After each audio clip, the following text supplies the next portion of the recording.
Voodoo Planet. By Andre Norton. Chapter 1. Talk of heat, or better not, on Xecho. This waterlogged world combined all the most unattractive features of a steam bath, and one could only dream of coolness, greenness, more land than a stingy string of islands. The young man on the promontory above the crash of the waves wore the winged cap of a spaceman with the insignia of a cargomaster and not much else, save a pair of very short shorts. He wiped one hand absently across his bare chest and brought it away damp as he studied, through protective sun goggles, the treacherous promise of the bright sea. One could swim, if he wanted to lose most of his skin. There were minute organisms in that liquid that smacked their lips, if they had lips, every time they thought of a Terran. Dane Thorson licked his own lips, tasting salt, and plodded back through the sand of the spaceport to the berth of the Solar Queen. This had been a long day, and one with more snarl-ups than he cared to count, keeping him on a constant dogged trot between the ship and the fitting yard, where riggers labored with the slowest motions possible to the human body, or so it seemed to the exasperated acting cargomaster of the Free Trader. Captain Jellico had long ago taken refuge in his cabin to preserve the remnants of his temper. Dane had been allowed no such escape. The Queen had a schedule for refitting to serve as a mail ship, and that time allowance did not allow for humidity playing the devil with the innards of robot fitters. She had to be ready to lift, and the combined ship now plying that run set down and formally signed off in her favor. Luckily, most of the work was done, and Dane had given a last searching inspection before signing the rigger's book and reporting to his captain. The air-conditioned interior of the Queen comforted him as he climbed to his quarters. Ship air was flat, chemically pure but unappetizing stuff. Today it was a relief to breathe. Dane went on to the bather. At least there was no lack of water, with the local skinners filtered out. It was chill but relaxing on his gaunt young body. He was sealing on his lightest tunic when the ramp buzzer sounded. A visitor, oh, not the supervisor rigger again. Dane went to answer with dragging feet. For the crew of the Queen at the moment numbered exactly 4, with himself for general errand boy. Captain Jellico was in his quarters 2 levels above, Medic Tao was presumably overhauling his supplies, and Sinbad, ship's cat, asleep in some empty cabin. Dane jerked his tunic into place, very much on his guard as he came to the head of the ramp. But it was not the supervisor rigger. Dane, thoroughly used to unusual appearing strangers, both human and alien, was impressed by this visitor. He was tall, this quiet man, his great height accented by a fit leanness, a narrowness of waist and hip, a length of leg and arm. His main article of clothing was the universal shorts of the Xecho settler. But, being fashioned of saffron yellow, they were the more brilliant because of his darkness of skin. For he was not the warm brown of the Terran Negroes Dane had served beside, though he shared their general features. His flesh was really black, black with an almost bluish sheen. Instead of shirt or tunic, his deep chest was crossed by 2 wide straps, the big medallion marking their intersection giving forth flashes of gem fire when he breathed. He wore at his belt not the standard stun gun of a spaceman, but a weapon which resembled the more deadly patrol blaster, as well as a long knife housed in a jeweled and fringed sheath. To the eye he was an example of barbaric force tamed and trimmed to civilized efficiency. He saluted, palm out, and spoke galactic basic with only a suggestion of accent. "I am Kort Asaki. I believe Captain Jellico expects me." "Yes, sir." Dane snapped to attention. So this was the Chief Ranger from fabulous Khatka, Xecho's sister planet. The other ascended the cat ladder easily, missing no detail of the ship's interior as he passed. His expression was still one of polite interest as his guide rapped on the panel door of Jellico's cabin. And a horrible screech from Queeks, the captain's pet hubat, drowned out any immediate answer. Then followed that automatic thump on the floor of the blue-feathered, crab-parrot toad's cage, announcing that its master was in residence. Since the captain's cordial welcome extended only to his guest, Dane regretfully descended to the mess cabin to make unskilled preparations for supper, though there was not much you could do to foul up concentrates in an automatic cooker. Company. Tao sat beyond the cooking unit nursing a mug of Terran coffee. And do you have to serve music with the meals, especially that particular selection? Dane flushed, stopped whistling in mid-note. Terra Bound was old and pretty well worn out, he didn't know why he always unconsciously sounded off with that. A Chief Ranger from Khatka just came on board, he reported, carefully offhand, as he busied himself reading labels. He knew better than to serve fish or any of its derivatives in disguise again. Khatka. Tao sat up straighter. Now there's a planet worth visiting. Not on a free trader's pay, commented Dane. You can always hope to make a big strike, boy. But what I wouldn't give to lift ship for there. Why? You're no hunter. How come you want to heat jets for that port? Oh, I don't care about the game preserves, though they're worth seeing, too. It's the people themselves. But they're Terran settlers, or at least from Terran stock, aren't they? Sure, Tao sipped his coffee slowly. But there are settlers and settlers, son. And a lot depends upon when they left Terra and why, and who they were, also what happened to them after they landed out here. And Khatkans are really special? Well, they have an amazing history. The colony was founded by escaped prisoners, and just one racial stock. They took off from Earth close to the end of the Second Atomic War. That was a race war, remember? Which made it doubly ugly. Tao's mouth twisted in disgust. As if the color of a man's skin makes any difference in what lies under it. One side in that lineup tried to take over Africa, herded most of the natives into a giant concentration camp and practiced genocide on a grand scale.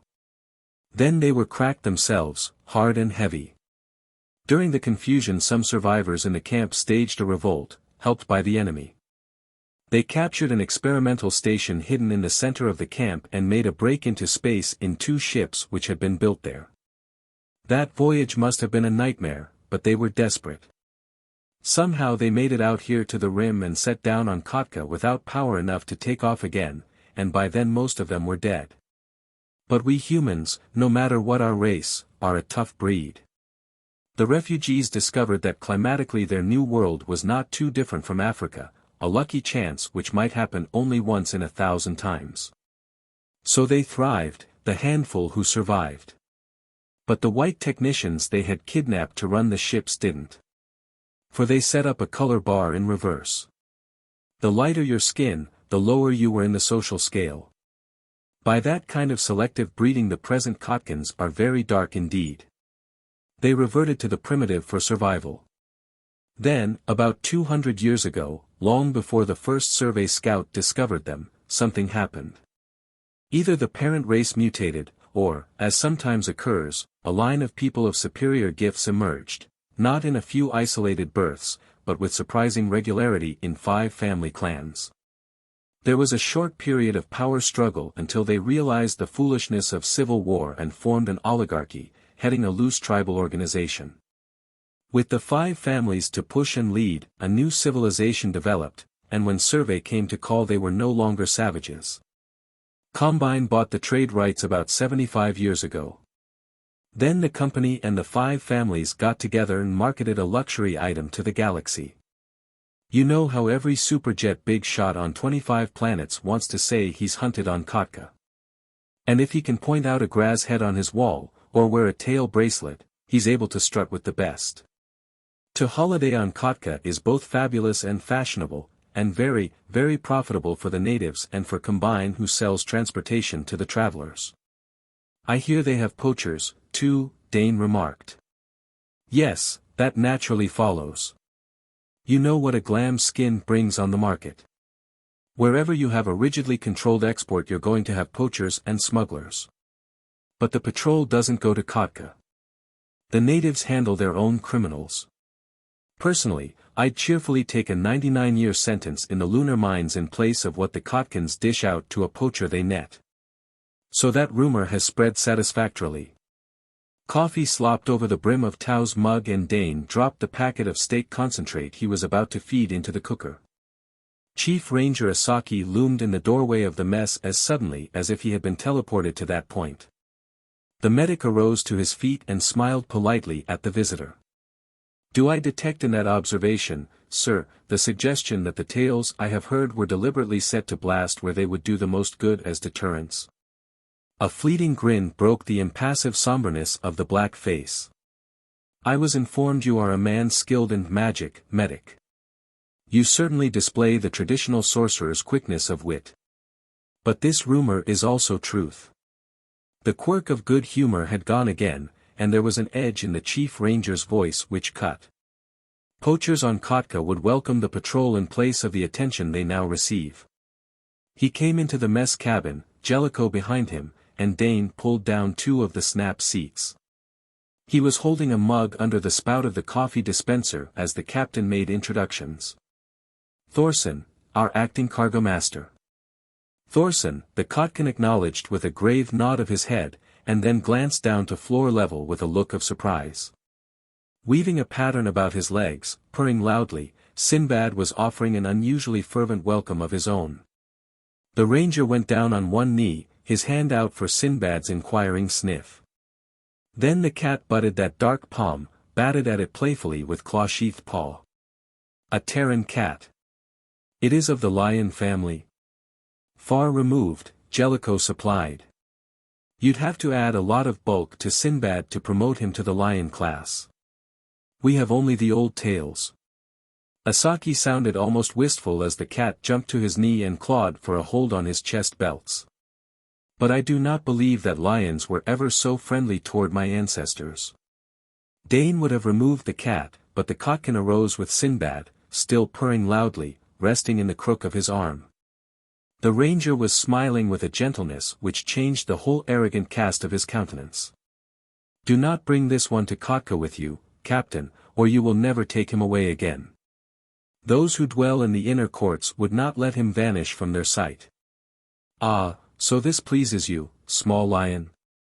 He rubbed Sinbad gently under the throat and the cat stretched his neck, his yellow eyes half closed in bliss. Thorson, the captain turned to Dane. That arrival report on my desk was the final one from Combine? Yes, sir. There's no hope of the rover setting down here before that date. Asaki sat down, still holding the cat. So you see, Captain, fortune has arranged it all. You have 2 tens of days. 4 days to go in my cruiser, 4 days for your return here, and the rest to explore the preserve. We could not ask for better luck, for I do not know when our paths may cross again. In the normal course of events I will not have another mission to Xecho for a year, perhaps longer. Also, he hesitated and then spoke to Tau. Medic, Captain Jellico has informed me that you have made a study of magic on many worlds. That is so, sir. Do you then believe that it is real force, or that it is only a superstition for child people who set up demons to howl petitions to when some darkness falls upon them? Some of the magic I have seen is trickery, some of it founded upon an inner knowledge of men and their ways which a shrewd witch doctor can use to his advantage. There always remains, Tau put down his mug, there always remains a small residue of happenings and results for which we have not yet found any logical explanations. And I believe. Asaki interrupted, it is also true that a race can be conditioned from birth to be sensitive to forms of magic so that men of that blood are particularly susceptible. That was more of a statement than a question, but Tau answered it. That is very true. A Lemurian, for example, can be sung to death. I have witnessed such a case. But upon a Terran or another off-world man the same suggestion would have no effect. Those who settled Khatka brought such magic with them. The Chief Ranger's fingers still moved about Sinbad's jaw and throat soothingly, but his tone was chill, the coldest thing in the cramped space of the mess cabin. Yes, a highly developed form of it, Tau agreed. More highly developed perhaps than even you can believe, medic. That came in a hiss of cold rage. I think that its present manifestation, death by a beast that is not a beast, could be worth your detailed study. Why? Tau came bluntly to the point. Because it is a killing magic and it is being carefully used to rid my world of key men, men we need badly.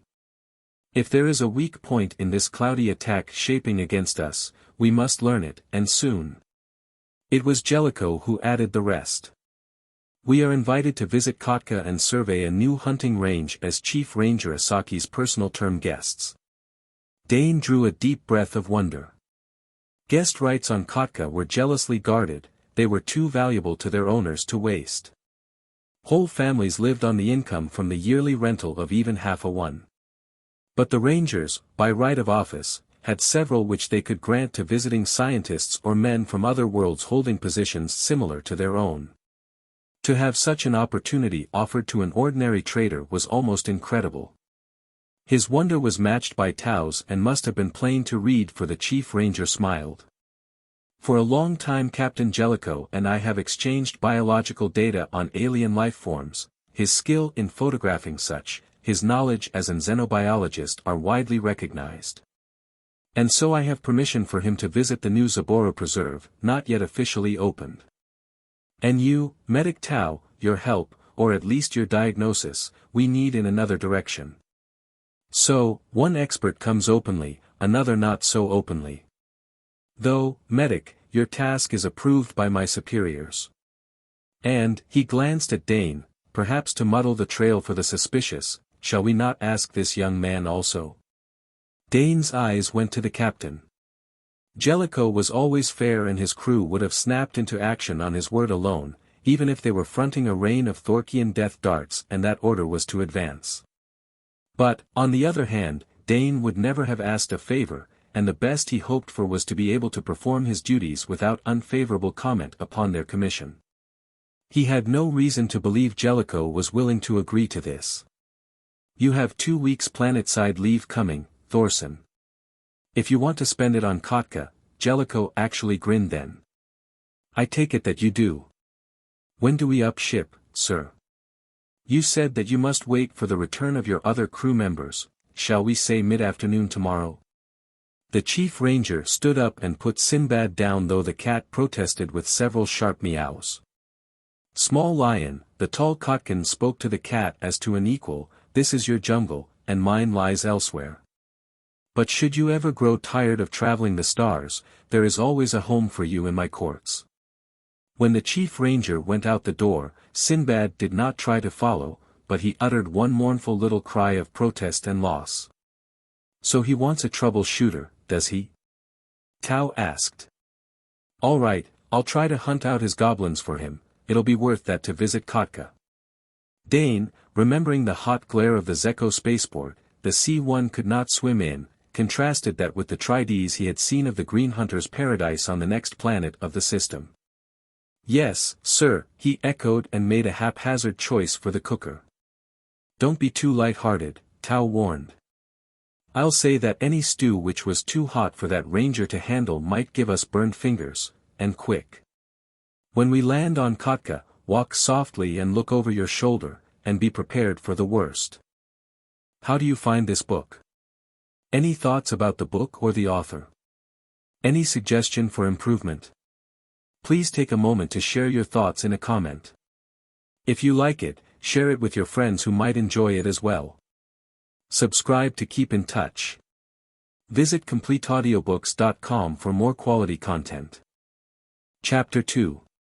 Lightning played along the black ridges above them, and below was a sheer drop to a river which was only a silver thread. Under their boots, man-made and yet dominating the wildness of jungle and mountain, was a platform of rock slabs, fused to support a palace of towering yellow-white walls and curved cups of domes. A palace which was also half fortress, half frontier post. Dane set his hands on the parapet of the river drop, blinked as a lightning bolt crackled in a sky-splitting glare of violet fire. This was about as far from the steaming islands of Xecho as a man could imagine. The demon Graz prepare for battle. Asaki nodded toward the distant crackling. Captain Jellico laughed. Supposed to be whetting their tusks, eh? I wouldn't care to meet a Graz that could produce such a display by mere tusk whetting. No. But think of the reward for the tracker who discovers where such go to die. To find the graveyard of the Graz herds would make any man wealthy beyond dreams. How much truth is there in that legend? Tao asked. The Chief Ranger shrugged. Who can say? This much is true, I have served my life in the forests since I could walk. I have listened to the talk of trackers, hunters, rangers in my father's courtyards and field camps since I could understand their words. Yet never has any man reported the finding of a body of a graz that died a natural death. The scavengers might well account for the bulk of flesh, but the tusks and the bones should be visible for years. And this, too, I have seen with my own eyes, a graz close to death, supported by two of its kind and being urged along to the big swamps. Perhaps it is only that the suffering animal longs for water at its end, or perhaps in the heart of that morass there does lie the graz graveyard. But no man has found a naturally dead graz, nor has any returned from exploring the big swamps. Lightning on peaks which were like polished jet, bare rock above, the lush overgrowth of jungle below. And between, this fortress held by men who dared both the heights and the depths. The wildly burgeoning life of Khatka had surrounded the off-worlders since they had come here. There was something untamable about Khatka, the lush planet lured and yet repelled at the same time. Saburo far from here. The Chief Ranger pointed north in answer to the captain's question. About 100 leagues. It is the first new preserve we have prepared in 10 years. And it is our desire to make it the best for tri-D hunters. That is why we are now operating taming teams. Taming teams? Dane had to ask. The Chief Ranger was ready enough to discuss his project. Saburo is a no-kill preserve. The animals, they come to learn that after a while. But we cannot wait several years until they do. So we make them gifts. He laughed, evidently recalling some incident. Sometimes, perhaps, we are too eager. Most of our visitors who wish to make tri-Ds want to picture big game, graz, amplet, rock apes, lions. Lions, echoed Dane. Not Terran lions, no. But my people, when they landed on Khatka, found a few animals that reminded them of those they had always known. So they gave those the same names. A Khatkan lion is furred, it is a hunter and a great fighter, but it is not the cat of Terra. However, it is in great demand as a tri-D actor. So we summon it out of lurking by providing free meals. One shoots a poly, a water rat, or a lander and drags the carcass behind a low-flying flitter. The lion springs upon the moving meat, which it can also scent, and the rope is cut, leaving a free dinner. The lions are not stupid. In a very short time they connect the sound of a flitter cutting the air with food. So they come to the banquet and those on the flitter can take their tri-D shots at ease. Only there must also be care taken in such training. One forest guard on the Comet Preserve became too enterprising. He dragged his kill at first. Then, to see if he could get the lions to forget man's presence entirely, he hung the training carcasses on the flitter, encouraging them to jump for their food. For the guard that was safe enough, but it worked too well. A month or so later a hunter was escorting a client through Kamug and they swung low to get a good picture of a water rat emerging from the river. Suddenly there was a snarl behind them and they found themselves sharing the flitter with a lioness annoyed at finding no meat waiting on board. Luckily, they both wore Stas belts. But they had to land the flitter and leave until the lioness wandered off, and she seriously damaged the machine in her irritation. So now our guards play no more fancy tricks while on taming runs. Tomorrow, no, he corrected himself, the day after tomorrow I will be able to show you how the process works. And tomorrow? Inquired the captain. Tomorrow my men make hunting magic. Asaki's voice was expressionless. Your chief witch doctor being, questioned Tao. Lumbrilo. The Chief Ranger did not appear disposed to add to that but Tao pursued the subject. His office is hereditary? Yes. Does that make any difference? For the first time there was a current of repressed eagerness in the other's tone. Perhaps a vast amount of difference, Tao replied. A hereditary office may carry with it two forms of conditioning, one to influence its holder, one to affect the public at large. Your Lumbrilo may have come to believe deeply in his own powers, he would be a very remarkable man if he did not. It is almost certain that your people unquestionably accept him as a worker of wonders. They do so accept. Once more Asaki's voice was drained of life. And Lumbrilo does not accept something you believe necessary. Again the truth, medic. Lumbrilo does not accept his proper place in the scheme of things. He is a member of one of your 5 families. No, his clan is small, always set apart. From the beginning here, those who spoke for gods and demons did not also order men. Separation of church and state, commented Tao thoughtfully. Yet in our Terran past there have been times when church and state were one. Does Lumbrilo desire that? Asaki raised his eyes to the mountain peaks, to the northward where lay his beloved work. I do not know what Lumbrilo wants, save that it makes mischief, or worse. This I tell you, hunting magic is part of our lives and it has at its core some of those unexplainable happenings which you have acknowledged do exist. I have used powers I can neither explain nor understand as part of my work. In the jungle and on the grasslands an off-worlder must guard his life with a stas belt if he goes unarmed. But I, any of my men, can walk unharmed if we obey the rules of our magic. Only Lumbrilo does other things which his forefathers did not. And he boasts that he can do more. So he has a growing following of those who believe, and those who fear. You want me to face him? The Chief Ranger's big hands closed upon the rim of the parapet as if they could exert enough pressure to crumble the hard stone. I want you to see whether there is trickery in this. Trickery I can fight, for that there are weapons. But if Lumbrilo truly controls forces for which there is no name, then perhaps we must patch up an uneasy peace, or go down in defeat. And, off-worlder, I come from a line of warriors, we do not drink defeat easily. That I also believe, Tao returned quietly. Be sure, sir, if there is trickery in this man's magic and I can detect it, the secret shall be yours. Let us hope that so it shall be. Subconsciously, Dane had always associated the practice of magic with darkness and the night. But the next morning the sun was high and hot when he made one of the party coming down to a second and larger walled terrace where the hunters, trackers, guards and other followers of the Chief Ranger were assembled in irregular rows.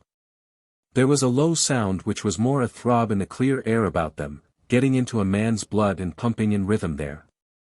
Dane tracked the sound to its source, for large drums standing waist-high before the men who tapped them delicately with the tips of all 10 fingers. The necklaces of claws and teeth about those dusky throats, the kilts of fringed hide.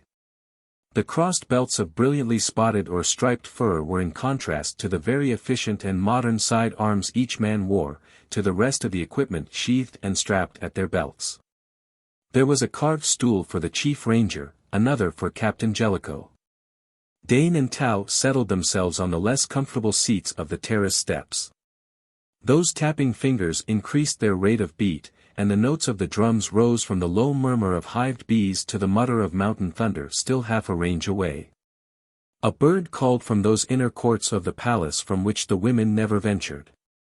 Duh, duh, duh, duh. Voices took up the thud-thud of the drums, the heads of the squatting men moved in a slow swing from side to side. Tao's hand closed about Dane's wrist and the younger man looked around, startled, to see that the medic's eyes were alight. That he was watching the assembly with the alertness of Sinbad approaching prey. Calculate the stowage space in number 1 hold. That amazing order, delivered in a whisper, shocked Dane into obeying it. Number 1 hold. There were 3 divisions now and the stowage was, he became aware that for a small space of time he had escaped the net being woven by the beat of the drum, the drone of voices. The nodding of heads. He moistened his lips. So that was how it worked. He had heard Tao speak often enough about self-hypnotism under such conditions, but this was the first time the meaning of it had been clear. 2 men were shuffling out of nowhere, wearing nothing on their dark bodies but calf-length kilts of tails, black tails with fluffy white tips, which swayed uniformly in time to their pacing feet. Their heads and shoulders were masked by beautifully cured and semi-mounted animal heads displaying half-open jaws with double pairs of curved fangs. The black and white striped fur, the sharply pointed ears, were neither canine nor feline, but a weird combination of the two. Dane gabbled two trading formulas under his breath and tried to think of the relation of Samantine rock coinage to galactic credits. Only this time his defenses did not work. From between the two shuffling dancers padded something on 4 feet. The canine feline creature was more than just a head. It was a loose-limbed, graceful body fully 8 feet in length, and the red eyes in the prick-eared head were those of a confident killer. It walked without restraint, lazily, with arrogance, its white tufted tail swinging. And when it reached the midpoint of the terrace, it flung up its head as if to challenge. But words issued from between those curved fangs, words which Dane might not understand but which undoubtedly held meaning for the men nodding in time to the hypnotic cadence of that da. Beautiful. Tao spoke in honest admiration, his own eyes almost as feral as those of the talking beast as he leaned forward, his fists on his knees.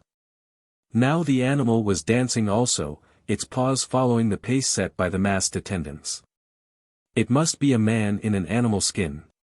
But Dane could hardly believe that. The illusion was too perfect. His own hands went to the knife sheath at his belt. Out of deference to local custom they had left their stun rods in the palace, but a belt knife was an accepted article of apparel. Dane slid the blade out surreptitiously, setting its point against the palm of his hand and jabbing painfully. This was another of Tao's answers for breaking a spell. But the white and black creature continued to dance, there was no blurring of its body lines into those of a human being. It sang on in a high-pitched voice, and Dane noted that those of the audience nearest the stools where Asaki and the captain were seated now watched the Chief Ranger and the space officer. He felt Tao tense beside him. Trouble coming, the warning from Tao was the merest thread of sound. Dane forced himself to look away from the swaying cat dog, to watch instead the singers who were now furtively eyeing their lord and his guest. The Terran knew that there were feudal bonds between the ranger and his men. But suppose this was a showdown between Lumbrilo and Asaki, whose side would these men take? He watched Captain Jellico's hand slide across his knee, his fingers drop in touching distance of knife hilt. And the hand of the Chief Ranger, hanging lax at his side, suddenly balled into a fist. So. Tao expelled the word as a hiss.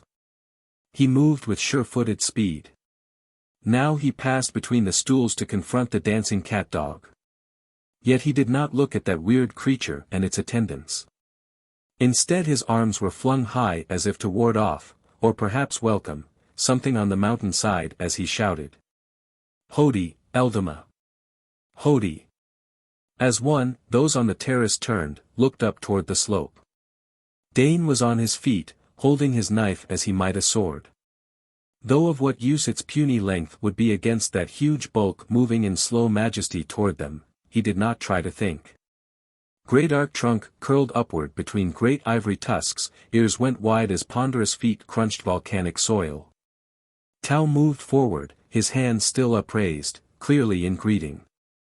That trunk touched skyward as if in salute to the man who could be crushed under one foot. Hodi, Eldama. For the second time Tao hailed the monster elephant and the trunk raised in silent greeting from one lord of an earth to another he recognized as an equal. Perhaps it had been 1,000 years since man and elephant had stood so, and then there had been only war and death between them. Now there was peace and a current of power flowing from one to the other. Dane sensed this, saw the men on the terrace likewise drawing back from the unseen tie between the medic and the bull he had so clearly summoned. Then Tao's upheld hands came together in a sharp clap and men held their breath in wonder. Where the great bull had stood there was nothing, except rocks in the sun. As Tao swung around to face the cat dog, that creature had no substance either. For he fronted no animal but a man, a small, lean man whose lips wrinkled back from his teeth in a snarl. His attendant priests fell back, leaving the spaceman and the witch doctor alone. Lumbrilo's magic is great, Tao said evenly. I hail Lumbrilo of Khatka. His hand made the open-palmed salute of peace. The snarl faded as the man brought his face under control. He stood naked, but he was clothed in inherent dignity. And there was power with that dignity, power and a pride before which even the more physically impressive Chief Ranger might have to give place. You have magic also, Outlander, he replied. Where walks this long-toothed shadow of yours now? Where once the men of Khatka walked, Lumbrilo. For it was men of your blood who long past hunted this shadow of mine and made its body their prey. So that it now might have a blood debt to settle with us, Outlander. That you said, not I, man of power. You have shown us one beast, I have shown another. Who can say which of them is stronger when it issues forth from the shadows? Lumbrilo pattered forward, his bare feet making little sound on the stones of the terrace. Now he was only an arm's length away from the medic. You have challenged me, off-world man. Was that a question or a statement? Dane wondered. Why should I challenge you, Lumbrilo? To each race its own magic. I come not to offer battle. His eyes held steady with the Khatkans. You have challenged me. Lumbrilo turned away and then looked back over his shoulder. The strength you depend upon may become a broken staff, off-worlder. Remember my words in the time when shadows become substance, and substance the thinnest of shadows. Chapter 3. You are truly a man of power. Tao shook his head in answer to that outburst from Asaki. Not so, sir. Your Lumbrilo is a man of power. I drew upon his power and you saw the results. Deny it not. What we saw never walked this world. Tao slung the strap of a trail bag over his shoulder. Sir, once men of your blood, men who bred your race, hunted the elephant. They took his tusks for their treasure, feasted upon his flesh, yes, and died beneath the trampling of his feet when they were unlucky or unwary. So there is that within you which can even now be awakened to remember Eldama in his might when he was king of the herd and need fear nothing save the spears and cunning of small, weak men. Lumbrilo had already awakened your minds to see what he willed you to see. How does he do this? Asked the other simply. Is it magic that we see not Lumbrilo but a lion before us? He weaves his spell with the drums, with the chant, by the suggestion his mind imposes upon yours. And, having woven his spell, he cannot limit it to just the picture he suggests if ancient racial memories raise another. I merely used the tools of Lumbrilo to show you yet another picture your people once knew well. And in so doing made an enemy. Asaki stood before a rack of very modern weapons. Now he made his selection, a silver tube with a stock curved to fit a man's shoulder. Lumbrilo will not forget. Tao laughed shortly.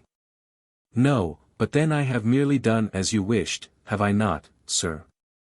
I have focused on myself the enmity of a dangerous man, and now you hope I shall be forced, in self-defense, to remove him from your path.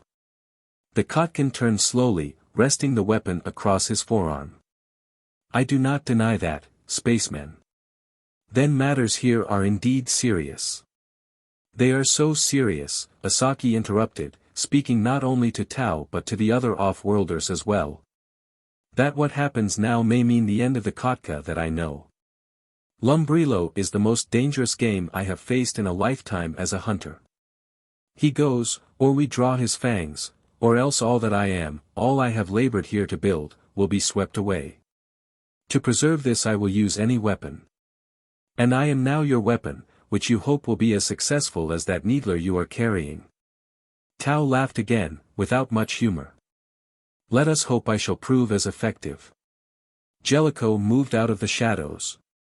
It was just after dawn, and the grayness of the vanishing night still held in the corners of the armory. Deliberately he took his own stand before the arms racks and chose a short-barreled blaster. Only when its butt was cupped in his hand did he glance at his host. We came guesting, Asaki. We have eaten salt and bread under this roof. On my body in my blood it is, returned the Khatkan grimly. I shall go down to the blackness of Sabra before you do, if the flames of death are against us. From his belt he flipped loose his knife and offered the hilt to Jellico. My body for a wall between you and the dark, Captain. But also understand this, to me, what I do now is greater than the life of any one man. Lumbrilo and the evil behind him must be rooted out. There was no trickery in my invitation. They stood eye to eye, equal in height, in authority of person, and that indefinable something which made them both masters in their own different worlds. Then Jellico's hand went out, his fingertip flicked the hilt of the bared blade. There was no trickery, he conceded. I knew that your need was great when you came to the Queen. Since both the captain and Tao appeared to accept the situation, Dane, not quite understanding it all, was prepared to follow their lead. And for the moment they had nothing more in plan than to visit the Zaboru Preserve. They went by Flitter, Asaki, one of his hunter pilots. And the three from the Queen, lifting over the rim of mountains behind the fortress palace and speeding north with the rising sun a flaming ball to the east. Below, the country was stark, rocks and peaks, deep purple shadows marking the veins of crevices. But that was swiftly behind and they were over a sea of greens, many shades of green, with yellow, blue, even red cutting into the general verdant carpet of treetops. Another chain of heights and then open land, swales of tall grass already burnt yellow by the steady sun. There was a river here, a crazy, twisted stream coiling nearly back upon itself at times. Once more broken land so ravished by prehistoric volcanic action that it was a grotesque nightmare of erosion-whittled outcrops and mesas. Asaki pointed to the east. There was a dark patch widening out into a vast wedge. The swamp of Migra. It has not yet been explored. You could air map it, Tao began. The Chief Ranger was frowning. For flitters have been lost trying that. Calm reports fail when they cross that last mountain ridge eastward. There is some sort of interference which we do not yet understand. Migra is a place of death, later we may be able to travel along its fringe and then you shall see.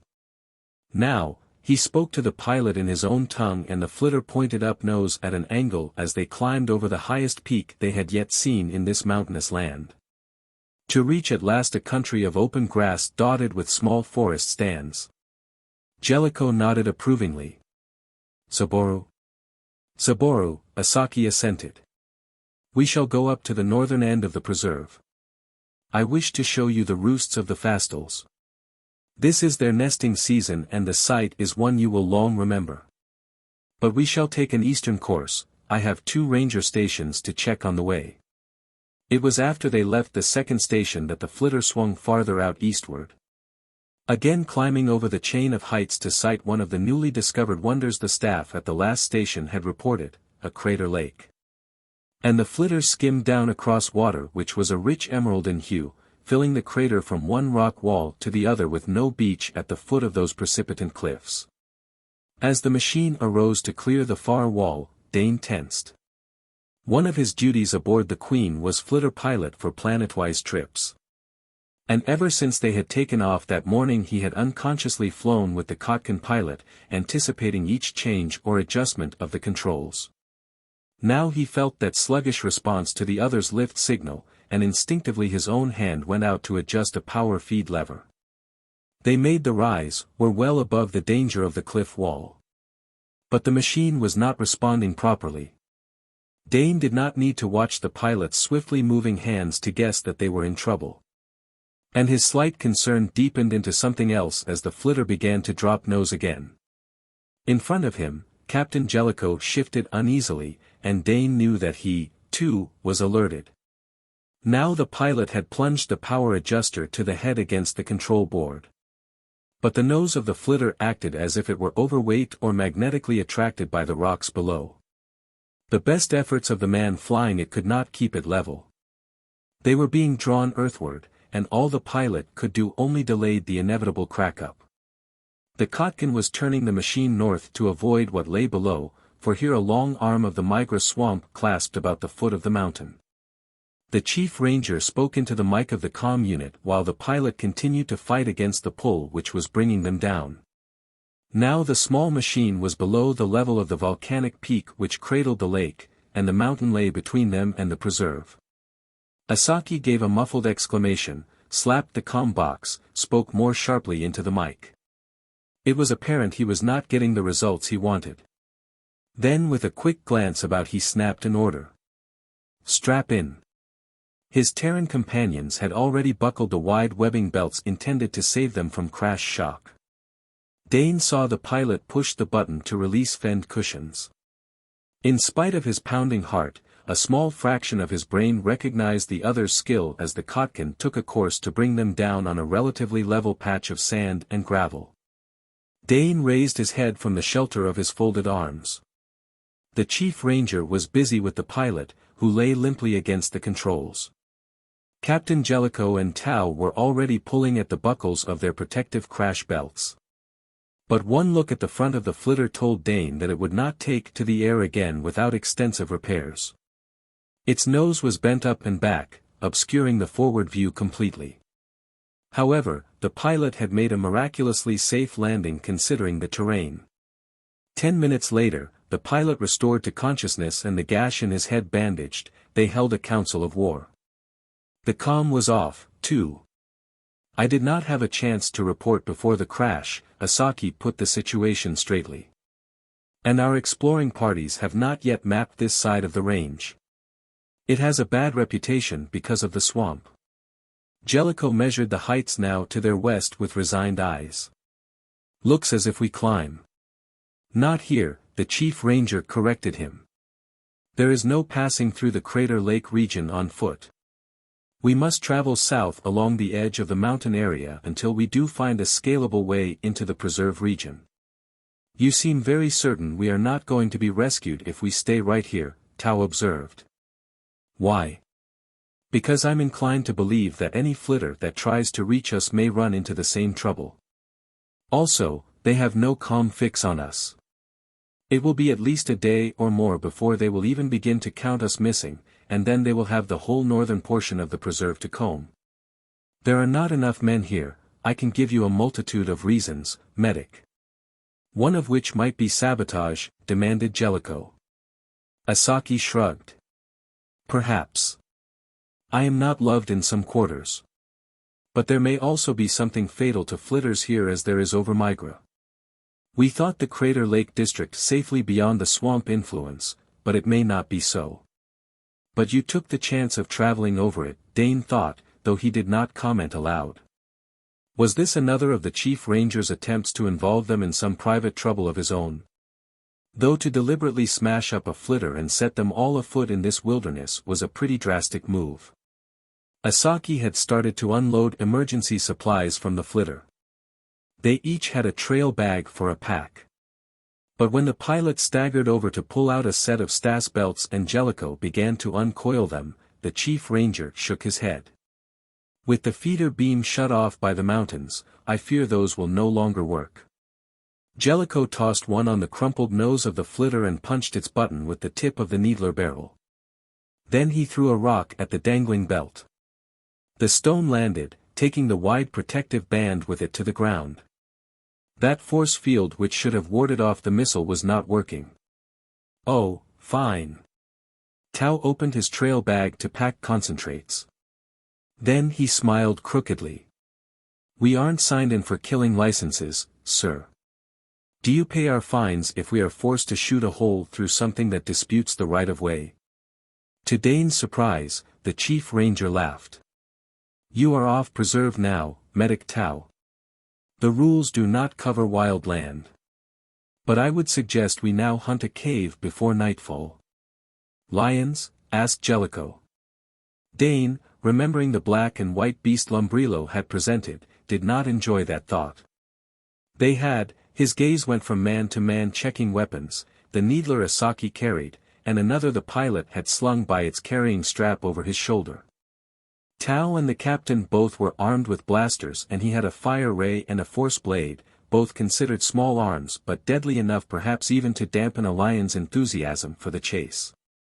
Lions, graz, rock apes, Asaki fastened the mouth of his trail bag. All are hunters or killers.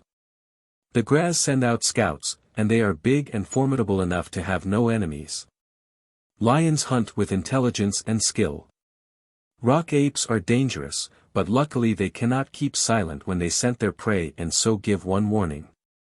As they climbed upslope from the flitter, Dane, looking back, saw that perhaps Asaki was right in his belief that they had better try to help themselves rather than wait for rescue. Putting aside the excuse of fearing another crack-up, the wrecked flitter made no outstanding mark on the ground. The higher they climbed, the less it could be distinguished from the tumble of rocks about it. He had lagged a little behind and, when he hurried to catch up, found Jellico standing with his distance vision lenses to his eyes, directing them toward that shadow marking the swamp. As the younger spaceman reached him, the captain lowered the glasses and spoke. "Take your knife, Thorson, and hold it close to that rock, over there." He pointed to a rounded black knob protruding from the soil a little off their path. Dane obeyed, only to have the blade jerk in his hand. And when he loosened his hold in amazement, the steel slapped tight against the stone. Magnetic. Yes. Which might explain our crash. Also this. Jellico held out a field compass to demonstrate that its needle had gone completely mad. "We can use the mountain range itself for a guide," Dane said with more confidence than he felt. "True enough. But we may have trouble when we head west again." Jellico let the lenses swing free on their cord about his neck. "If we were wrecked on purpose," his mouth tightened and the old blaster burn on his cheek stretched as did his jaw set, "then someone is going to answer a lot of questions, and fast." "The Chief Ranger, sir." "I don't know. I just don't know." The captain grunted as he adjusted his pack and started on. If fortune had failed them earlier, she smiled on them now. Asaki discovered a cave before sundown, located not too far from a mountain stream. The ranger sniffed the air before that dark opening as the hunter-pilot shed his equipment and crept forward on his hands and knees, his head up and his nostrils expanding as he, too, tested the scent from the cave mouth. Scent. It was closer to a stench, and one ripe enough to turn the stomach of an off-worlder. But the hunter glanced back over his shoulder and nodded reassuringly. "Lion. But old. Not here within 5 days at least." "Well enough. And even old lion scent will keep away rock apes." "We'll clean some and then we can rest undisturbed," was his superior's comment. The cleaning was easy for the brittle bedding of dried bracken and grass the beast had left burn quickly, cleansing with both fire and smoke. When they raked the ashes out with branches, Asaki and Nemani brought in handfuls of leaves which they crumpled and threw on the floor, spreading an aromatic odor which banished most of the foulness. Dane, at the stream with the canteens to fill, chanced upon a small pool where there was a spread of smooth yellow sand. Knowing well the many weird booby traps one might stumble into on a strange world, the Terran prospected carefully, stirring up the stand with a stick. Sighting not so much as a water insect or a curious fish, he pulled off his boots, rolled up his breeches and waded in. The water was cool and refreshing, though he dared not drink it until the purifier was added. Then, with the filled canteens knotted together by their straps, he put on his boots and climbed to the cave where Tao waited with water tablets. Half an hour later Dane sat cross-legged by the fire, turning a spit strung with 3 small birds Asaki had brought in. 1 foot closer to the heat began to tingle and he eased off his boot. His cramped toes suddenly seeming to have doubled in size. He was staring wide-eyed at these same toes, puffed, red, and increasingly painful to the touch, when Nemani squatted beside him, inspected his foot closely, and ordered him to take off his other boot. "What is it?" Dane found that shedding the other boot was a minor torture in itself. Nemani was cutting tiny splinters, hardly thicker than a needle, from a stick. "Sandworm lays eggs in flesh. We burn them out or you have bad foot." "Burn them out." Dane echoed, and then swallowed as he watched Nemani advance a splinter to the fire. "Burn them," the Khatkan repeated firmly. "Burn tonight, hurt some tomorrow, all well soon." "No burn, very bad." Dane ruefully prepared to pay the consequences of his first brush with the unpleasant surprises Khatka had to offer. Chapter 4. Dane regarded his throbbing feet morosely. Nemani's operations with burning splinters had been hard to take, but he had endured them without disgracing himself before the Khatkans, who appeared to regard such a mishap as just another travel incident. Now, with Tao's salve soothing the worst of the after-effects, the Terran was given time to reflect upon his own stupidity and the fact that he might now prove a drag on the whole party the next morning. That's queer. Dane was startled out of the contemplation of his misery to see the medic on his knees before their row of canteens, the vial of water purifier held to the firelight for a closer inspection. What's the matter? We must have hit with a pretty hard thump back there. Some of these pills are powder. Have to guess about the portion to add. With the tip of his knife blade Tao scraped a tiny amount of pill fragments into each waiting canteen. That should do it. But if the water tastes a little bitter, don't let it bother you.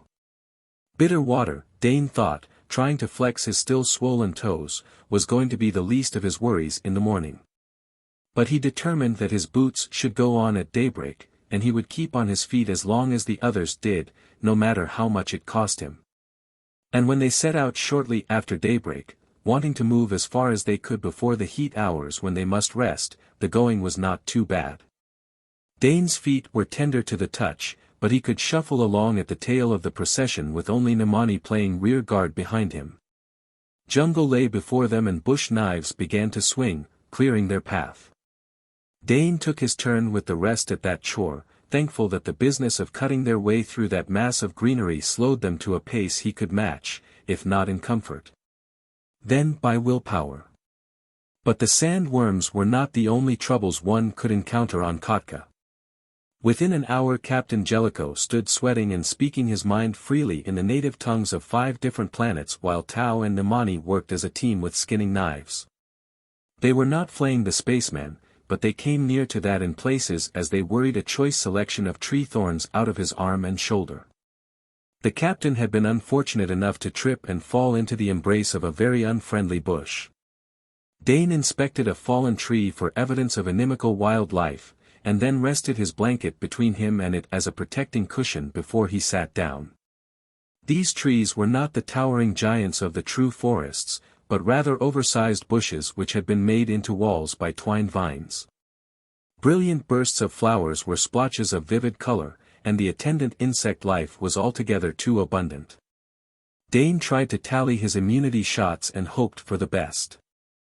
At the moment he wondered why anyone would want to visit Khatka, let alone pay some astronomical sum for the privilege. Though he could also guess that the plush safari arranged for a paying client might be run on quite different lines from their own present trek. How could a tracker find his way through this? With the compasses playing crazy tricks into the bargain.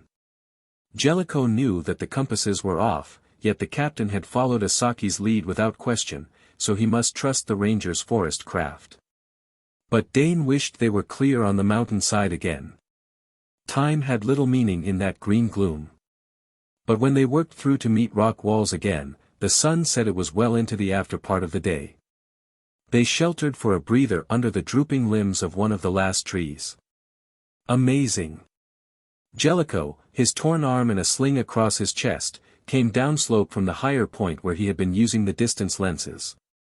We struck straight across and cut off about 10 miles by that jungle jog. Now I believe all that I've heard of your people's ability to cross wilderness and not lose their built-in riding beams, sir. With the compasses out, I'll admit I've been nourishing a healthy set of doubts. Asaki laughed. Captain, I do not question your ability to flit from world to world, or how you have learned to set up trade with strange humans and non-humans alike. To each his own mystery. On Khatka every boy before he becomes a man must learn to navigate the jungle, and with no instruments to help him, only what lies in here. He touched his thumb to his forehead. So through generations we have developed our homing instincts. Those who did not, also did not live to father others who might have had the same lack. We are hounds who can run on a scent, and we are migrators who have better than a compass within our own bodies. Now we take to climbing again. Tao surveyed the way before them critically. Not at this hour.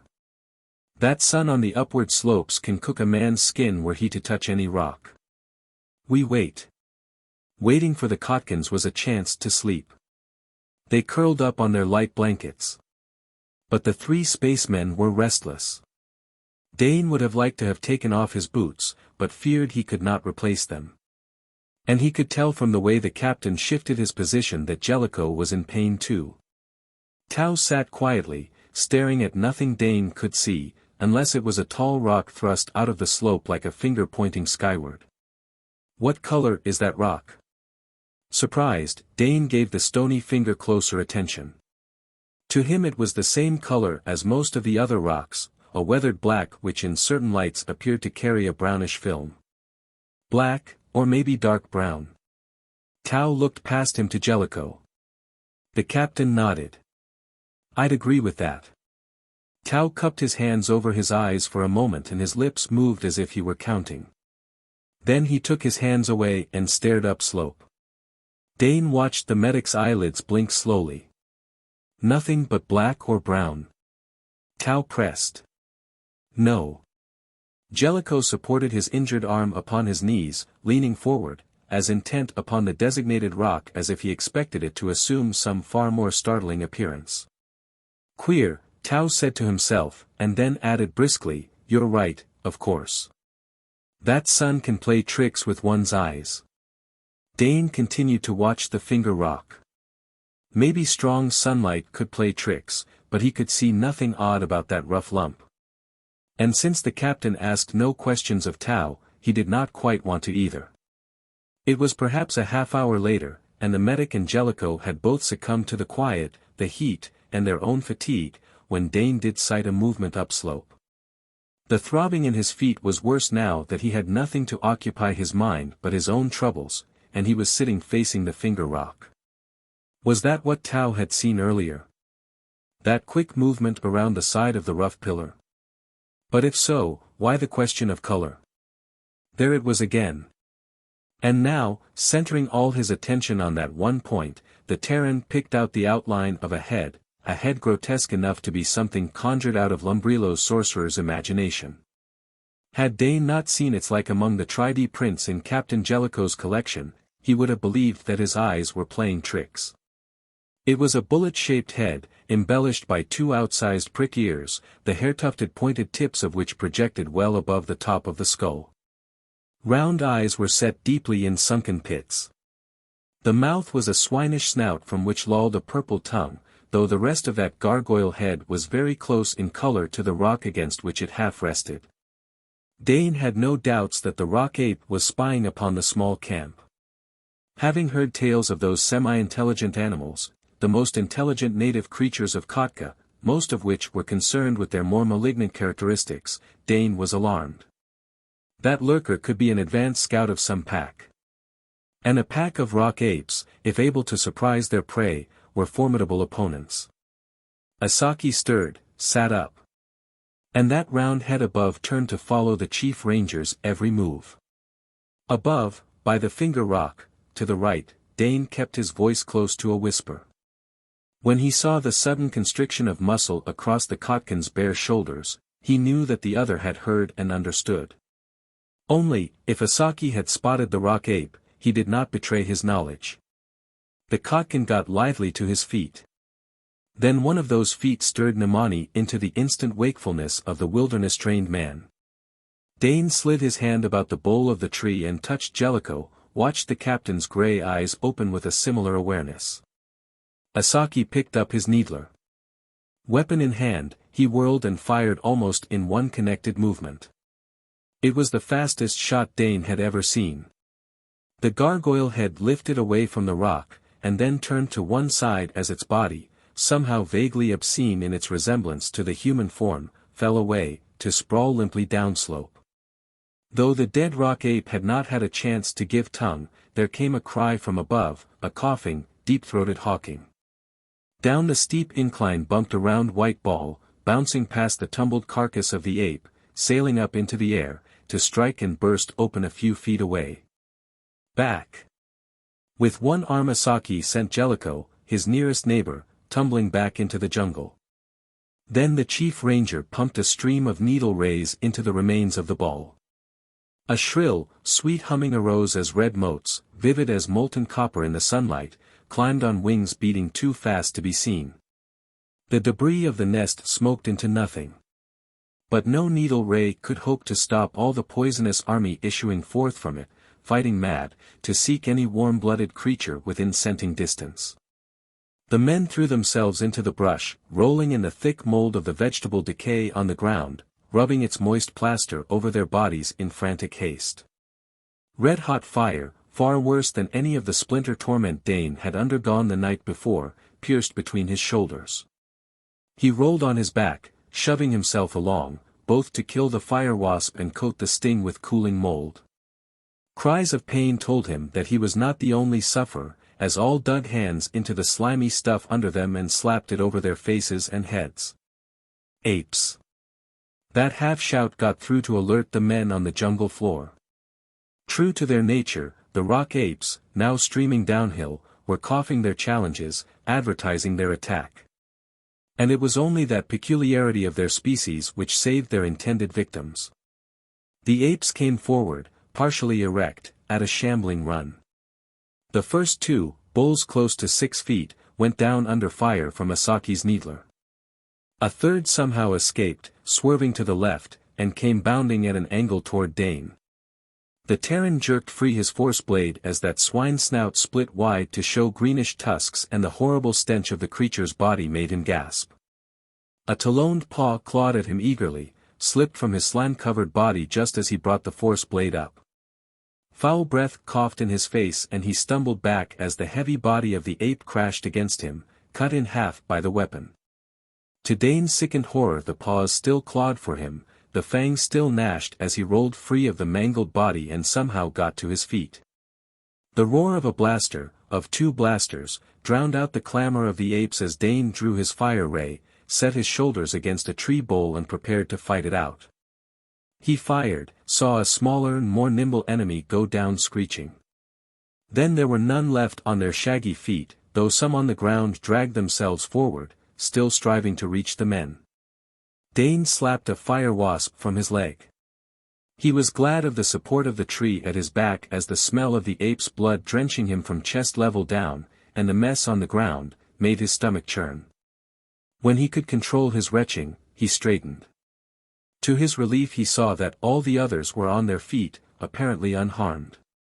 But Tao, catching sight of the younger spaceman, gasped and started for him. Dane! What did they do? His junior laughed a little hysterically. Not mine. He swabbed with a handful of grass at his bloodied breeches and blundered on into the sunlight. Nemani found them a foam-flecked stream below a miniature falls where the swift current prevented the lurking of sandworms.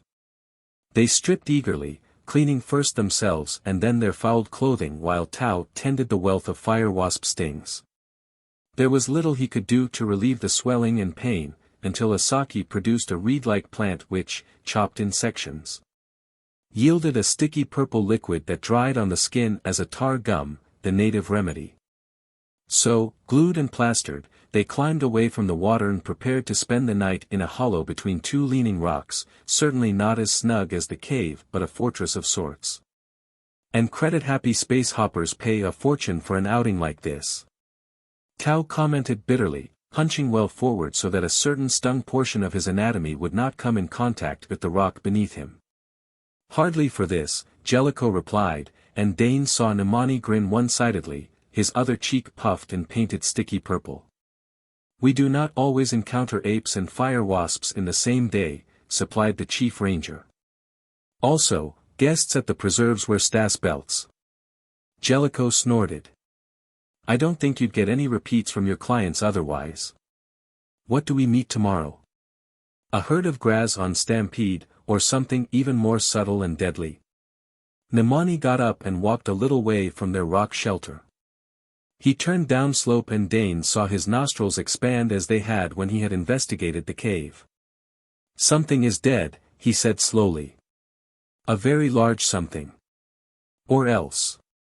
Asaki strode down to join his men. He gave a curt nod and Nemani skidded on down the mountainside. "What is it?" Jellico asked. "It might be many things." "There is one, I hope it is not," was the Chief Ranger's somewhat evasive reply. "I will hunt a labla." There was fresh spoor at the stream. He set off along their back trail to return a half-hour later, the body of his kill slung across one shoulder. He was skinning it when Nemani trotted back. "Well?" "Death pit," supplied the hunter. "Poachers?" Jellico inquired. Nemani nodded. Asaki continued his task, but there was a glint in his dark eyes as he butchered with sure and expert strokes. Then he glanced at the shadow extending beyond the rocks. "I, too, would see," he told Nemani. Jellico arose, and Dane, interested, followed. Some 5 minutes later none of them needed the native keenness of smell to detect the presence of some foulness ahead. The odor of corruption was almost tangible in the sultry air. And it grew worse until they stood on the edge of a pit. Dane retreated hurriedly. This was as bad as the battlefield of the rock apes. But the captain and the 2 Khatkans stood calmly assessing the slaughter left by the hide poachers. "Glam, Graz, Hudra," Jellico commented. "Tusks and hides, the full line of trade stuff." Asaki, his expression bleak, stepped back from the pit. "Day-old calves, old ones, females, all together. They kill wantonly and leave those they do not choose to pelt. Trail," Nemani pointed eastward. "Leads to Migra Swamp." "The swamps." Asaki was shaken. "They must be mad. Or know more about this country than your men do," Jellico corrected. "If poachers can enter Migra, then we can follow." "But not now," Dane protested silently. Certainly Asaki did not mean that they were to track outlaws into swamps the Khatkan had already labeled unexplored death traps. Chapter 5. Sitting up, Dane stared wide-eyed into the dark. A handful of glowing coals, guarded by rocks, was the center of their camp. He hunched up to that hardly knowing why he moved. His hands were shaking, his skin damp with sweat no heat produced. Yet, now that he was conscious of the night, the Terran could not remember the nightmare from which he had just awakened, though he was left with a growing apprehension which he could not define. What prowled out there in that dark? Walked the mountainside? Listened, spied and waited? Dane half started to his feet as a form did move into the dim light of the fire. Tao stood there, regarding him with sober intensity. "Bad dream?" The younger man admitted to that with a nod, partly against his will. "Well, you aren't the only one. Remember any of it?" With an effort, Dane looked away from the encircling dark. It was as if the fear which had shaken him awake, now embodied, lurked right there. "No," he rubbed sleep-smarting eyes. "Neither did I," Tao remarked. "But both of them must have been jet-powered. I suppose one could expect to have nightmares after yesterday." Dane advanced the logical explanation, yet at the same time something deep inside him denied every word of it. He had known nightmares before, none of them had left this aftertaste. And he wanted no return of sleep tonight.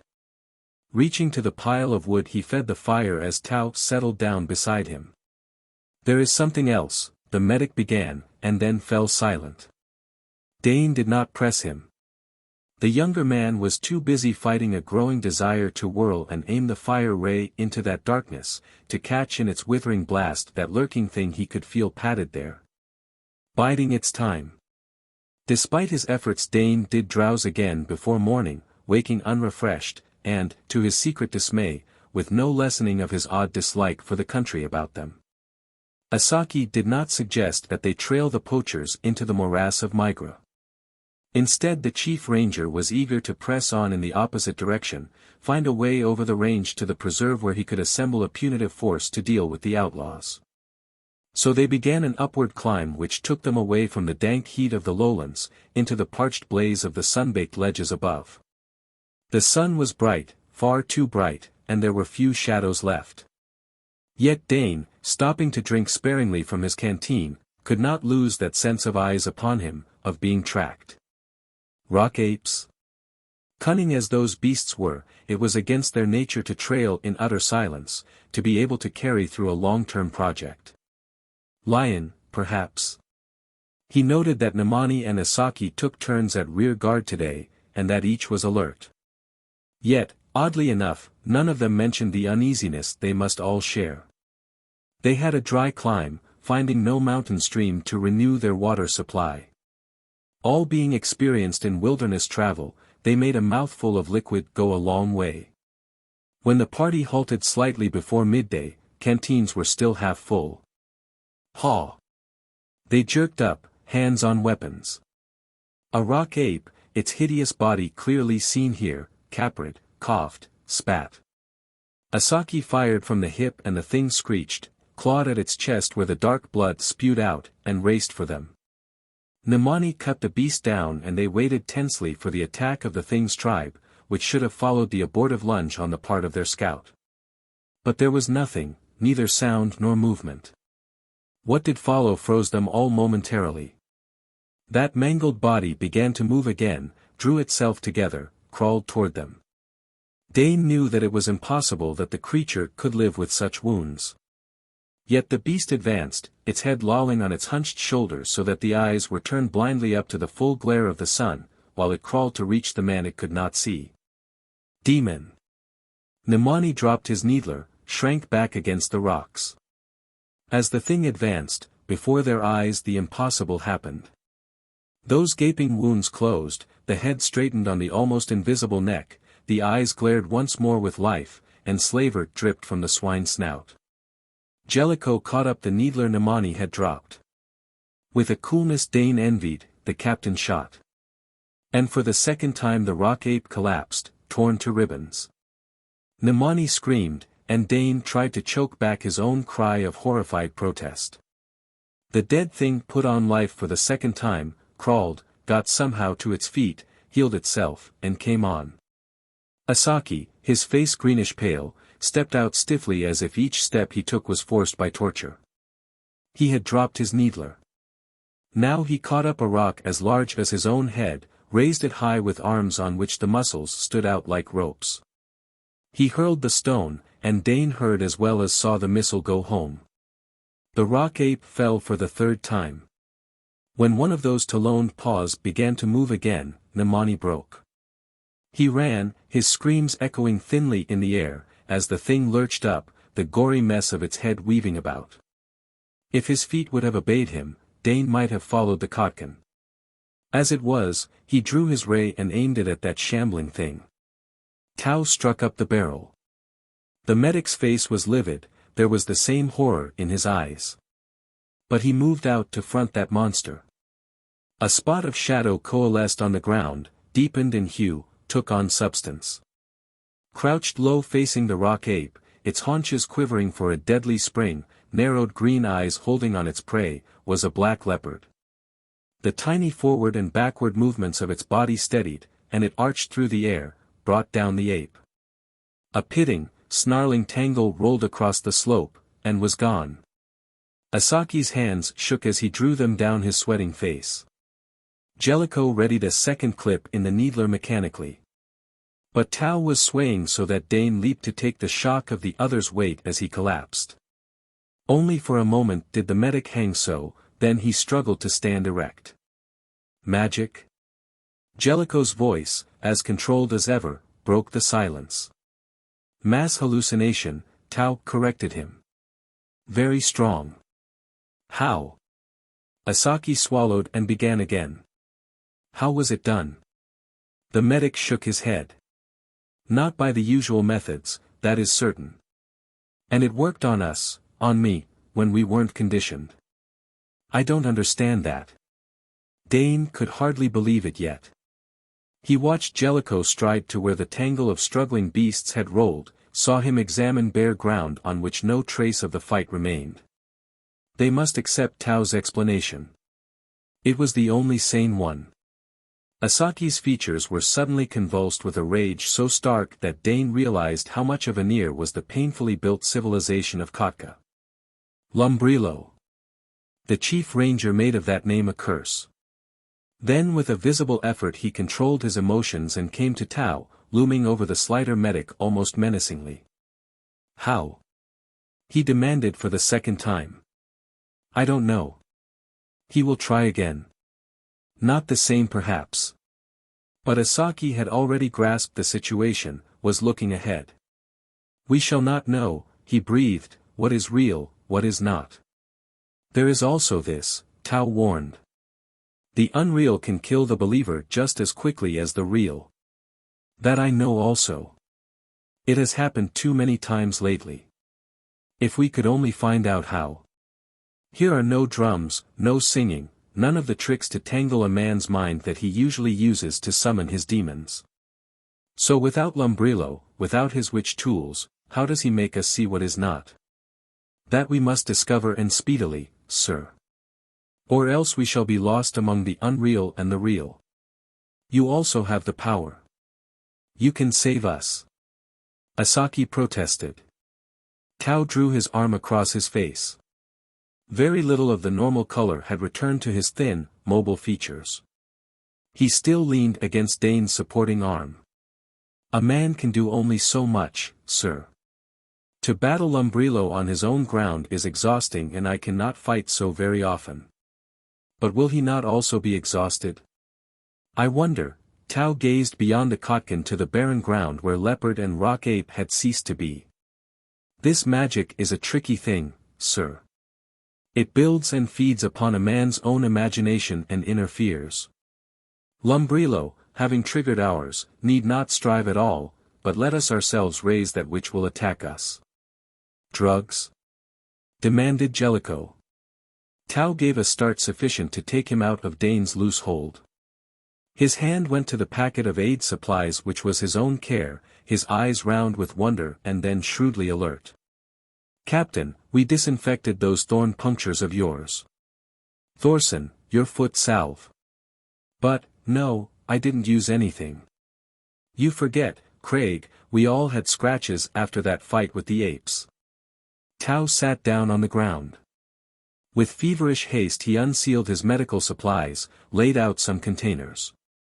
Then delicately he opened each, examined its contents closely by eye, by smell, and by taste. When he was done he shook his head. If these have been in any way meddled with, I would need laboratory analysis to detect it. And I don't believe that Lumbrilo could hide traces of his work so cleverly. Or has he been off-planet? Had much to do with off-worlders, he asked the Chief Ranger. By the nature of his position he is forbidden to space voyage, to have any close relationship with any off-worlder. I do not think, medic, he would choose your healing substances for his mischief. There would only be chance to aid him then in producing the effects he wants. Though there is often call for first aid in travel, he could not be certain you would use any of your drugs on this trip to the preserve. And Lumbrilo was certain. He threatened something such as this, Jellico reminded them. So it would be something which we would all use, which we had to depend upon. The water. Dane had been holding his own canteen ready to drink. But as that possible explanation dawned in his mind, he smelled instead of tasted the liquid sloshing inside. There was no odor he could detect. But he remembered Tao commenting on the powdered purifier pills at their first camp. That's it. Tao dug further into his kit, brought out the vial of white powder with its grainy lumps. Pouring a little into the palm of his hand he smelled it, touched it with the tip of his tongue. Purifier and something else, he reported. It could be one of half a dozen drugs, or some native stuff from here which we've never classified. True. There are drugs we have found here. Asaki scowled down at the green mat of jungle. So our water is poisoned? Do you always purify it? Tao asked the Chief Ranger. Surely during the centuries since your ancestors landed on Khatka you must have adapted to native water. You couldn't have lived otherwise. We must use the purifier, but must you? There is water and water. Asaki shook his own canteen, his scowl growing fiercer as the gurgle from its depths was heard. From springs on the other side of the mountains we drink, yes. But over here, this close to the migra swamps, we have not done so. We may have to chance it. Do you think we are literally poisoned? Jellico bored directly to the heart of their private fears. None of us have been drinking too heavily, Tao observed thoughtfully. And I don't believe Lumbrilo had outright killing in mind. How long the effect will last I have no way of telling. If we saw one rock ape, Dane wondered, why didn't we see others? And why here and now? That. Tao pointed ahead on the trail Asaki had picked for their ascent. For a long moment Dane could see nothing of any interest there, and then he located it, a finger of rock. It did not point directly skyward this time, in fact it slanted so that its tip indicated their back trail. Yet in outline the spire was very similar to that outcrop from which the Real Rock Ape had charged them the day before. Asaki exclaimed in his own tongue and slapped his hand hard against the stock of the needler. We saw that, and so again we saw an ape also. Had earlier we been charged by Graz or jumped by a lion in such a place, then again we would have been faced by Graz or lion here. Captain Jellico gave a bark of laughter colored only by the most sardonic humor. Clever enough. He merely leaves it to us to select our own ghost and then repeat the performance in the next proper setting. I wonder how many rocks shaped like that one there are in these mountains. And how long will a rock ape continue to pop out from behind each one we do find? Who knows? But as long as we drink this water we're going to continue to have trouble. I feel safe in promising that, Tao replied. He put the vial of doctored purifier into a separate pocket of his medical kit. It may be a problem of how long we can go without water. Perhaps, Asaki said softly. Only not all the water on Khatka comes running in streams. Fruit? Tao asked. No, trees. Lumbrilo is not a hunter, nor could he be certain when and where his magic would go to work. Unless the flitter was deliberately sabotaged, he was planning for us to use our canteens in the preserve. That is lion country and there are long distances between springs. This is jungle below us and there is a source there I think we can safely tap. But first I must find Namani and prove to him that this is truly deviltry of a sort, but not demon-inspired.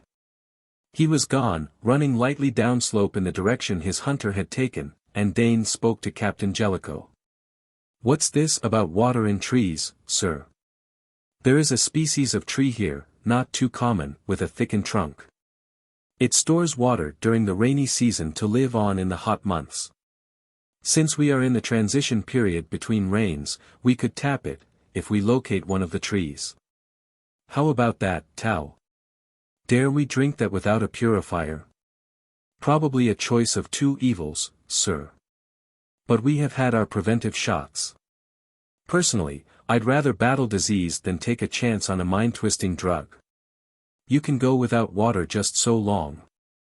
I'd like to have a little talk with Lumbrilo, remarked Jellico, the mildness in his voice very deceptive.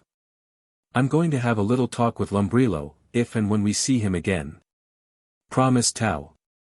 What are our chances, sir? Dane asked. He screwed the cap back on his canteen, his mouth feeling twice as dry since he knew he dared not drink. Well, we've faced gambles before. Tao sealed the medical kit. I'd like to see one of those trees before sundown. And I don't want to face another pointed rock today. Why the leopard? Asked Jellico reflectively. Another case of using flame to fight fire. But Lumbrilo wasn't among those present to be impressed. Tao rubbed his hand across his forehead. I don't really know, sir. Maybe I could have made the ape vanish without a counter-projection, but I don't think so. With these hallucinations it is better to battle one vision against another for the benefit of those involved. And I can't even tell you why I selected a leopard, it just flashed into mind as about the fastest and most deadly animal fighter I could recall at that moment. You'd better work out a good list of such fighters. Jellico's grim humor showed again. I can supply a few if you need them. Not that I don't share your hope we won't see any more trigger rocks. Here comes Asaki with his wandering boy. The Chief Ranger was half leading, half supporting his hunter, and Nemani seemed only half conscious. Tao got to his feet and hurried to meet them. It would appear that their search for the water tree would be delayed. Chapter 6. They withdrew to a spot hacked from the edge of the jungle, leaving a screen of green between them and the traitorous upslope. But within the few hours of daylight left them, it was proven that Asaki had been overly optimistic in his hopes of discovering a water tree. They were now in a narrow tongue of land between the range and the swamps, and this territory was limited. Nemani, still shaken, was of little help, and the spacemen did not dare to strike out into unexplored land alone. So they mouthed dry concentrates and dared not drink. Dane was tempted to pour out the liquid in his canteen. Water so close to hand was a continual torment. And, now that they were away from the heights and the possibility of more finger-shaped rocks, surely the threat in that moisture was small in comparison to the needs of his body. Only that caution which was drilled into every free trader supplied a break to his thirst. Jellico drew the back of his hand across cracked lips. Suppose we should draw lots, some of us drink, one or two not. Could we manage that way until we were over the mountains? I wouldn't want to chance it, unless we are left with no other choice. There is no way of telling how long the drug works. Frankly, right now I'm not even sure I could detect a hallucination for very long under these conditions, was Tao's discouraging verdict. If any of them slept that night, they did so only in snatches. The apprehension which had come with the previous night was back, intensified, and that lurking, indefinable fear rode them hard. They were shaken out of their private terrors shortly after dawn. There were always sounds to be heard in the jungle, the cries of unseen birds, the crash of some tree eaten alive by parasitic sapping. But what broke now was no bird call, no isolated tree falling. A trumpeting roar, the crackling smash of vegetation, heralded a real menace. Asaki spun to face northward, though there was nothing to be seen there except the unshaken wall of the jungle. Grass. Grass on stampede. Nemani joined his superior. Jellico arose swiftly and Dane read on the captain's face the seriousness of this. The off-worlder turned to his own men with a sharp order. On your feet. We may have to move on the double. Up mountain, he demanded of the Chief Ranger. The other was still listening, not only with his ears but with the whole of his tense body. 3 of the deer-like creatures they had hunted for food broke out of the green wall, fled past the men as if the latter was invisible. And behind them, the hunted now and not the hunter, came a lion, its strikingly marked black and white hide dramatic in the light of the morning. It showed fangs in a snarl and then was gone in one huge bound. More deer things, scurrying of other small creatures, moving too fast for clear identification. And behind them the fury of destruction which marked the headlong advance of Khatka's largest mammals slamming through the jungle. They had started upslope when Nemani cried out. A white bulk, hard to distinguish in that light against the gray of the earth, headed after them. Dane had a fleeting glimpse of curled tusks, of an open mouth, raw-red and wide enough to engulf his whole head, of shaggy legs driving at an unbelievable pace. Asaki snapped a beam from the needler. The white monster roared and came on. They dived for the scant cover offered as the grass bull died, not 2 yards away from the Chief Ranger, its heavy body skidding along the earth with the force of its speed as it went down. That did it. Jellico sighted coolly with his blaster as a second bull, fighting mad, tore from the jungle and pounded at them.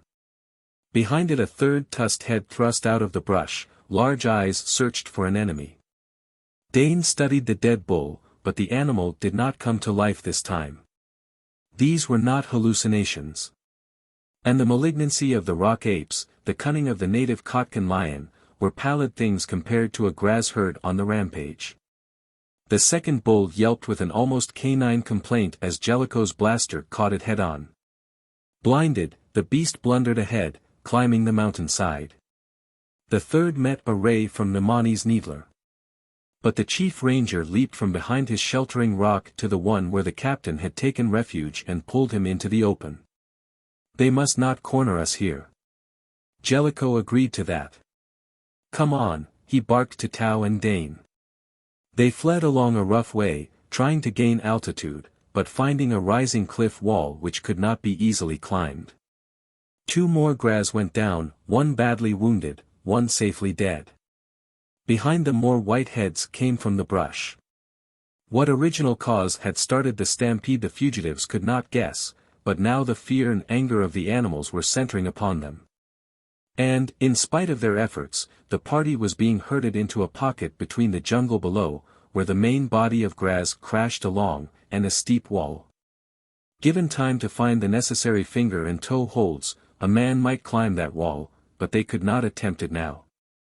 The portion of ledge on which they ran, stopped to fire, and then ran on again, angled to the southeast.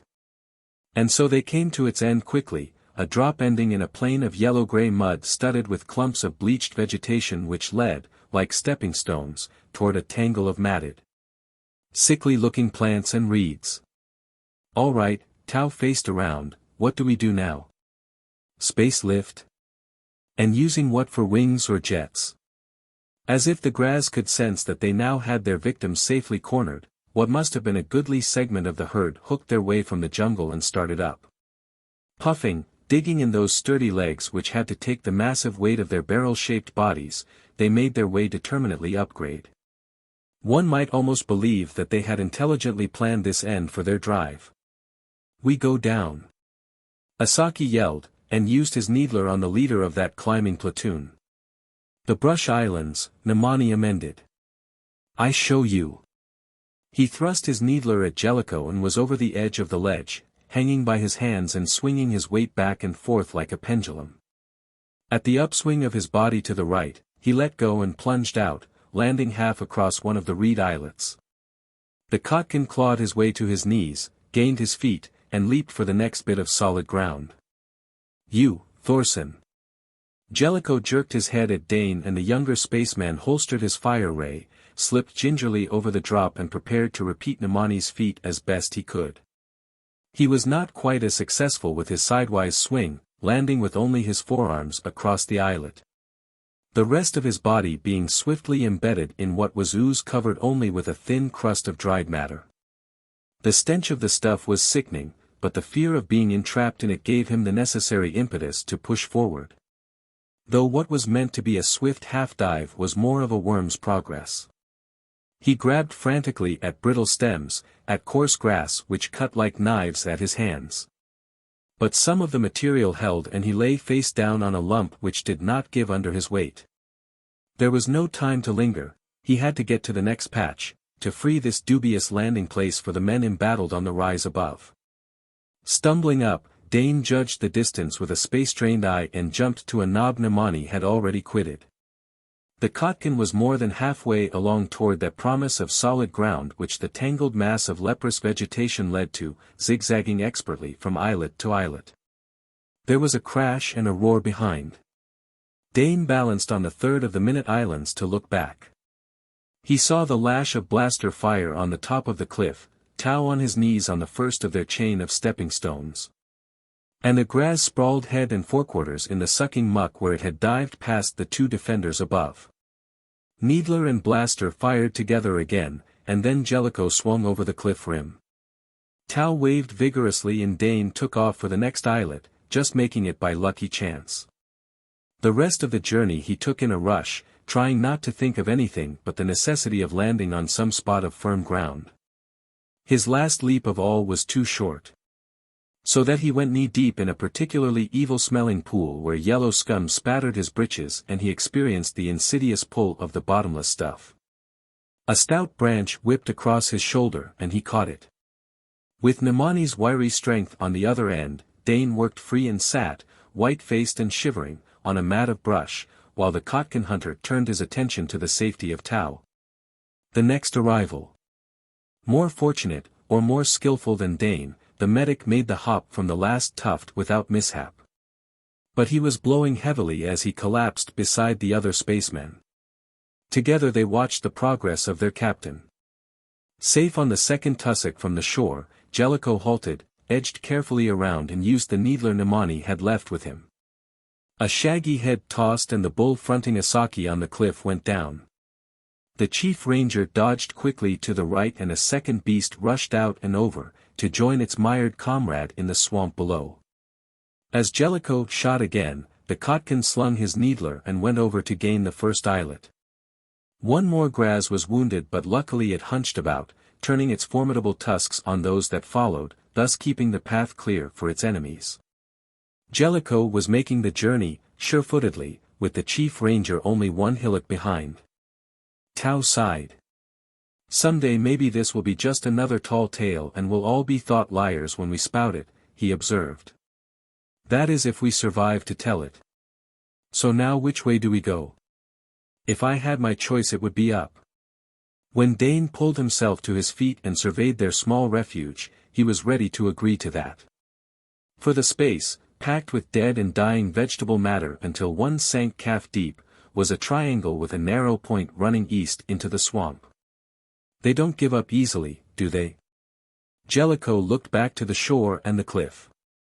Though the wounded Graz bull still held the heights against its fellows, there were others breaking from the jungle on the lower level, wandering back and forth to paw the earth, rip up soil with their tusks, and otherwise threaten anyone who would try to return to the strip they patrolled. "They will not," Asaki answered bleakly. "Arouse a Graz and it will trail you for days, kill any of the herd and you have little hope of escaping them on foot." It would seem now that the swamp was a deterrent to pursuit. The two beasts that had fallen in the mire moaned in a pitiful rising note. They had ceased to struggle and several of their kind clustered on the shore near them, calling entreatingly.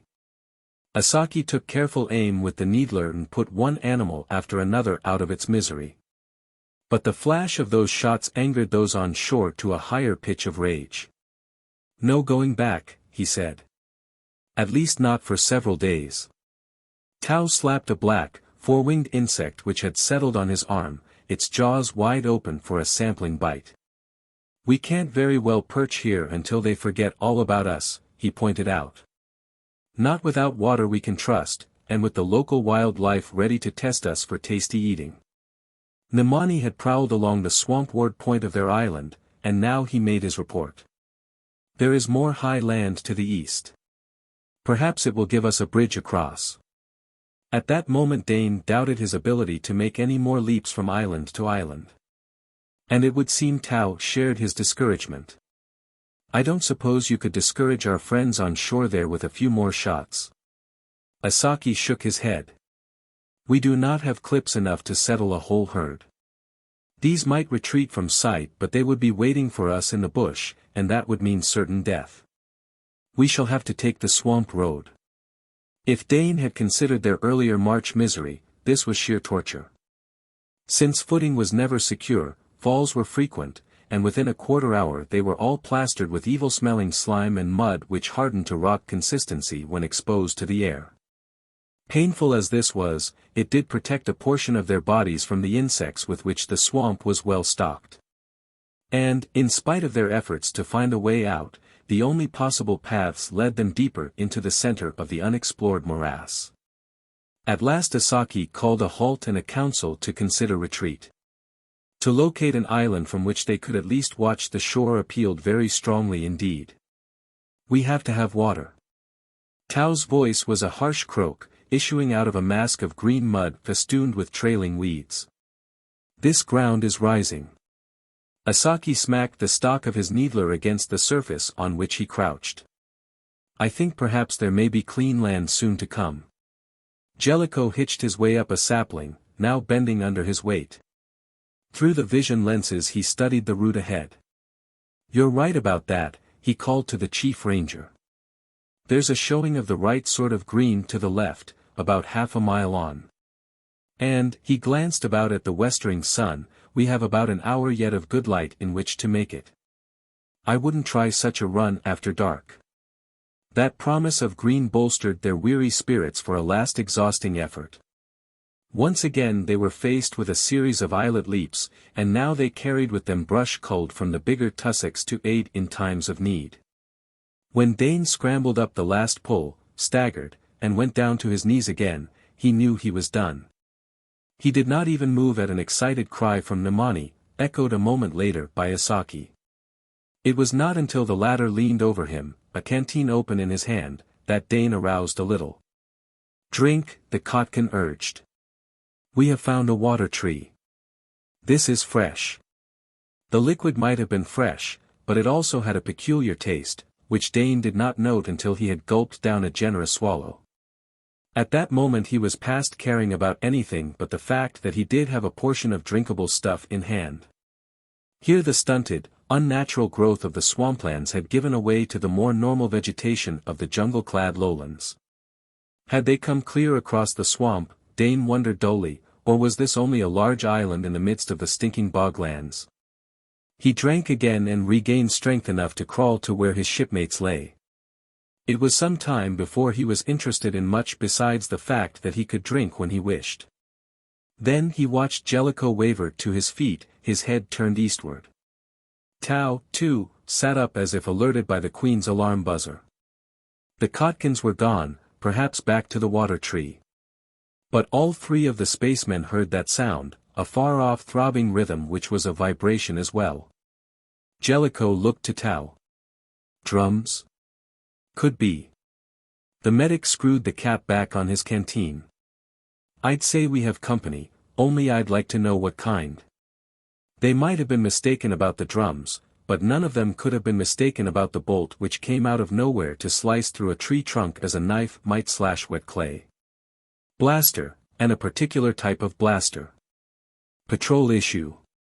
Tao lay flat, squeezing himself against the earth as if he wished he could ooze into it. Jellico wriggled toward the bush in answer to a low call from Asaki, and the others made a worm's progress in his wake. Under cover they found the Chief Ranger readying his needler.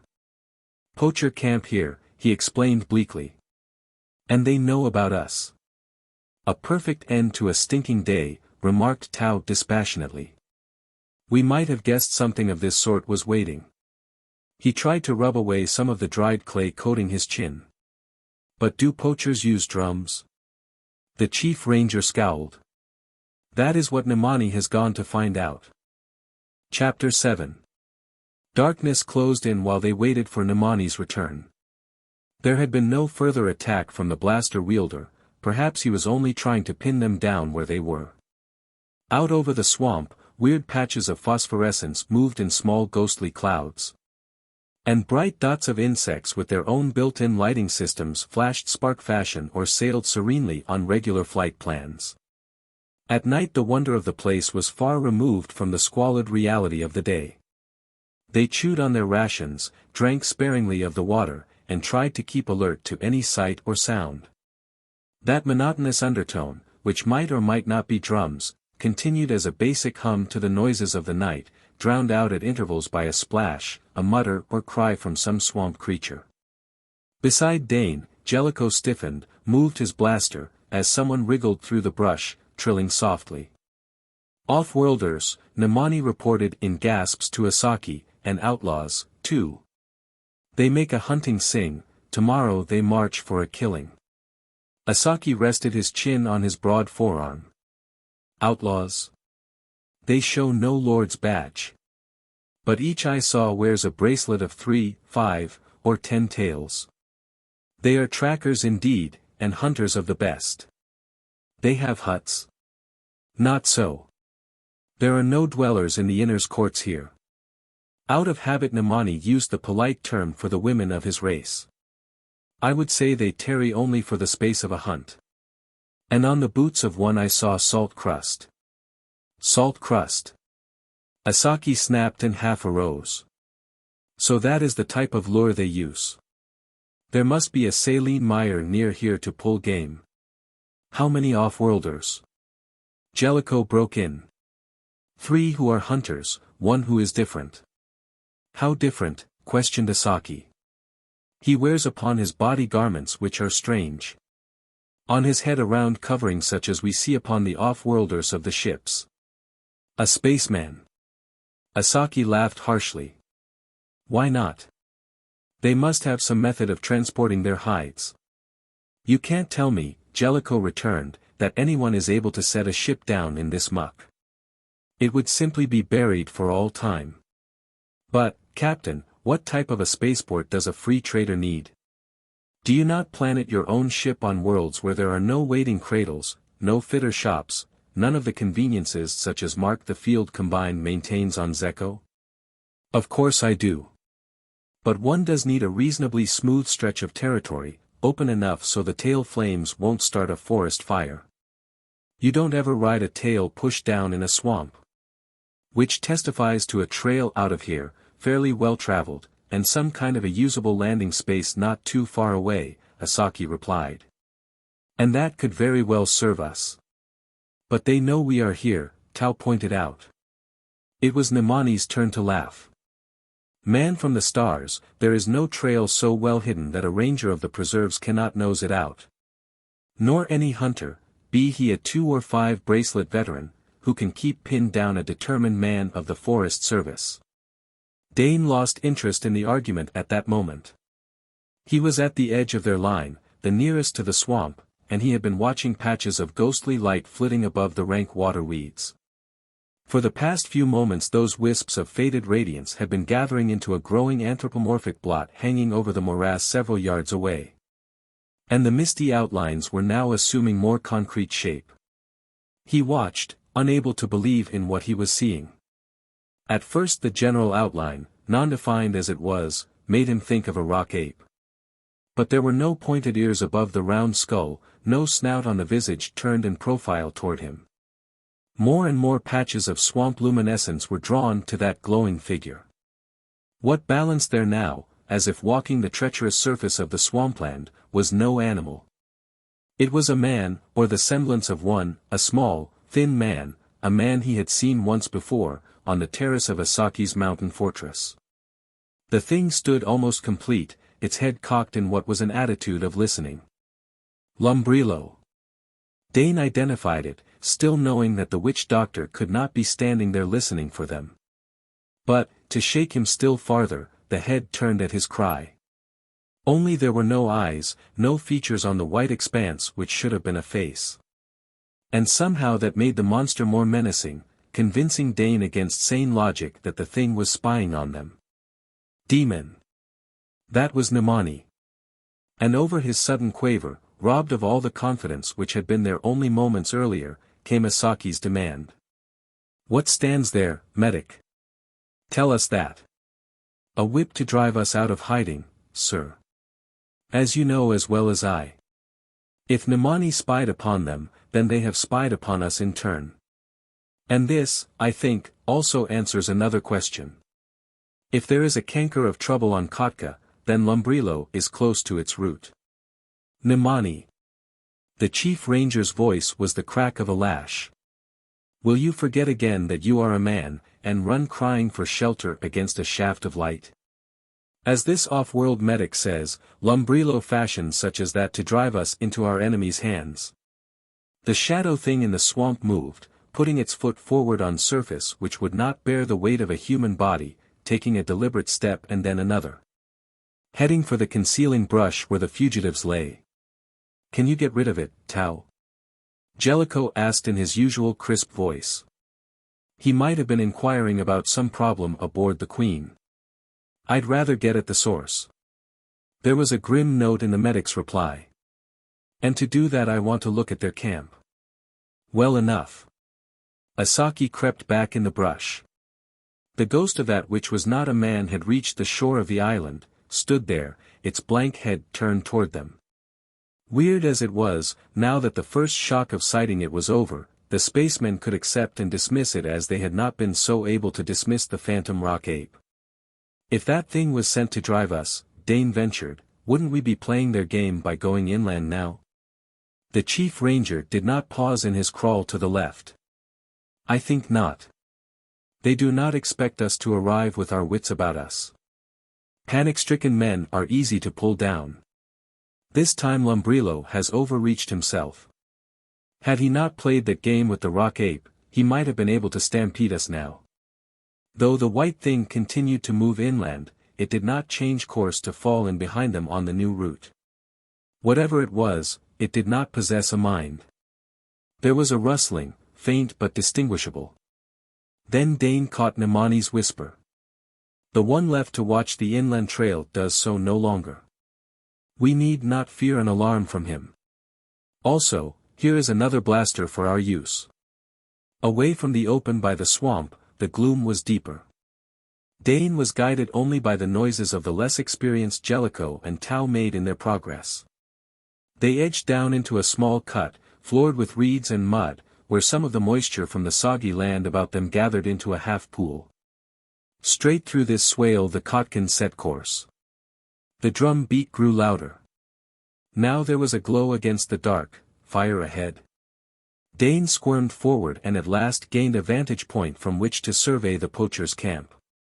There were shelters erected there, 3 of them, but they were mainly roofs of leaves and branches. In 2 of them were stored bales of hide sewn into plastic cloth, ready to ship. Before the 3rd hut lounged 4 off-worlders. And Nemani was very right, one of them wore ship's uniform. To the right of the fire was a ring of natives and another man, slightly apart, who beat the drum. But of the witch doctor there was no sign. And Dane, thinking of that mist-born thing at the swamp's edge, shivered. He could believe Tau's explanation of the drug which produced hallucinations back on the mountainside. But how that likeness fashioned of phosphorescence had been sent by an absent man to hunt his enemies was a eerie puzzle. Lumbrilo is not here. Nemani's thoughts must have been moving along the same path. Dane could hear movements in the dark beside him. There's a long-distance comm unit in that 3rd hut, Tau observed. So I see, Jellico snapped. Could you reach your men over the mountain with that, sir? I do not know. But if Lumbrilo is not here, how can he make his image walk the night? The Chief Ranger demanded impatiently. We shall see. If Lumbrilo is not here, he shall come. And the promise in Tau's tone was sure. Those off-worlders will have to be out of action first. And with that walking thing sent to drive us in, they must be waiting for us. If they have sentries out, I will silence them, promised Nemani. You have a plan? Asaki's wide shoulders and upheld head showed for an instant against the light from the camp. You want Lumbrilo, Tau replied. Very well, sir, I believe I can give him to you, and in the doing discredit him with your Khatkans. But not with the off-worlders free to move. The program was not going to be easy, Dane decided. Every one of the poachers was armed with a patrol blaster of the latest type, and a small part of his mind speculated as to what would be the result of that information conveyed to official quarters. Free traders and patrolmen did not always see eye to eye over the proper action to be taken on the galactic frontier. The Queen's crew had had one such brush with authority in the immediate past. But each realized that the other had an important role in the general scheme of things, and if it came to a clash between the law and outlaws, free traders fought beside the patrol. Why not give them what they expect, with reservations? Inquired Jellico. They've set us up to be stampeded into camp, flying ahead of that tame ghost of theirs. Suppose we do stampede, after Nemani has removed any sentries, stampede so well we sweep right over them? I want to get at that comm unit. You don't think they'll just mow us down as we come in? You delivered a blow to Lumbrilo's pride, he won't be satisfied with just your burning, the captain answered Tau, not if I'm any judge of character. And we'd furnish hostages of a sort, especially the Chief Ranger. No, if they had wanted to kill us they would have shot us off those islands when we came here. There would have been no playing around with ghosts and goblins. There is reason in your words. And it is true they would like to have me, those outlaws down there, Asaki commented. I am of the Magawea and we have pressed always for stronger security methods to be used against such as they. But I do not see how we can take the camp. We won't go in from the front, as they expect us to do. But a try from the north, getting at the off-worlders first. 3 men causing enough disturbance to cover operations of the other 2. So. There was a moment of silence as the Chief Ranger evaluated that. Then he added a few comments of his own. That off-worlder who wears spaceman's clothing, his weapon is not drawn, though the others are ready. But I believe that you are right in thinking they expect to be warned by sentries. Those we can see to. Suppose then, Captain, you and I play the fear-crazed men running from demons. Nemani will cover us from the dark and your 2 men. Tao spoke up, give me leave to flush out our other quarry, sir. I believe I can keep him occupied. Dane, you'll take the drum. Drum? With his mind on blasters, it was startling to be offered a noisemaker. It's your business to get that drum. And when you get it I want you to beat out Terra Bound. You certainly can play that, can't you? I don't understand, Dane began and then swallowed the rest of his protest. Knowing that Tao was not going to explain why he needed to have the hackneyed popular song of the Spaceways played in a Khatkan swamp. As a free trader he had had quite a few odd jobs handed him during the past couple of years, but this was the first time he had been ordered to serve as a musician. They waited for Nemani through dragging minutes. Surely those in the camp would expect their arrival soon now. Dane's fire ray was in his hand as he measured the distance to the drummer's stand. It is done, Nemani whispered from the darkness behind them. Jellico and the Chief Ranger moved to the left, Tao crept to the right and Dane pushed level with the medic. When they move, Tao's lips were beside his ear, jump for that drum. I don't care how you get it, but get it and keep it. Yes, sir. There was a wailing cry from the north, a howl of witless fear. The singers stopped in mid-note, the drummer paused, his hand uplifted. Dane darted forward in a plunge which carried him to that man. The Khatkan did not have time to rise from his knees as the barrel of the fire rod struck his head, sending him spinning. Then the drum was cradled in the spaceman's arm, close to his chest, his weapon aimed across it at the startled natives. The crackle of blaster fire, the shrill whine of needlers in action, raised a bedlam from the other end of the camp. Backing up a little, Dane went down on one knee, his weapon ready to sweep over the bewildered natives, the drum resting on the earth against his body. Keeping the fire rod steady, his left hand went to work, not in the muted cadence the Khatkan drummer had chosen, but in hard and vigorous thumps which rolled across the clamor of the fight. There was no forgetting the beat of Terra Bound, and he delivered it with force, so that the familiar da-da-da-da droned loud enough to awaken the whole camp. Dane's move appeared to completely baffle the Khatkan outlaws. They stared at him, the whites of their eyes doubly noticeable in their dark faces, their mouths a little agape. As usual the unexpected had driven them off guard. He dared not look away from that gathering to see how the fight at the other end of the camp was progressing. But he did see Tao's advance.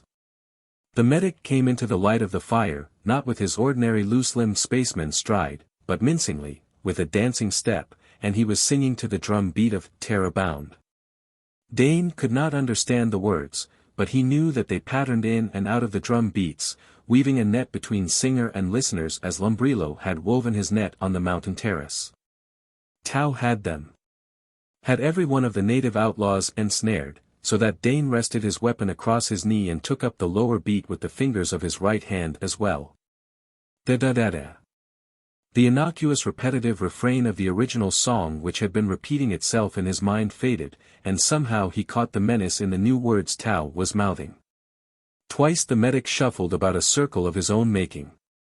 Then he stooped, took a hunting knife from the belt of the nearest Khatkan and held it point out toward the dark east. Dane would not have believed the medic knew the drill he now displayed, for with no opponent save the dancing firelight he fought a knife duel, feinting, striking, twisting, retreating, attacking. All in time to the beat of the drum. Dane was no longer conscious of playing. And as he strove it was very easy to picture another fighting against him. So that when the knife came up in a vicious thrust which was the finish of his last attack, Dane stared stupidly at the ground, half expecting to see a body lying there. Once more Tao ceremoniously saluted with his blade to the east. Then he laid it on the ground and stood astride its gleaming length. Lumbrilo. His confident voice arose above the call of the drum. Lumbrilo, I am waiting. Chapter 8. Vaguely aware that the clamor at the other end of the camp had died away, Dane muted the sound of his drum. Over its round top he could watch the Khatkan outlaws. Their heads bobbed and swayed in time to the beat of his fingers. He, too, could feel the pull of Tao's voice. But what would come in answer? That shadowy thing which had been loosed to drive them here? Or the man himself?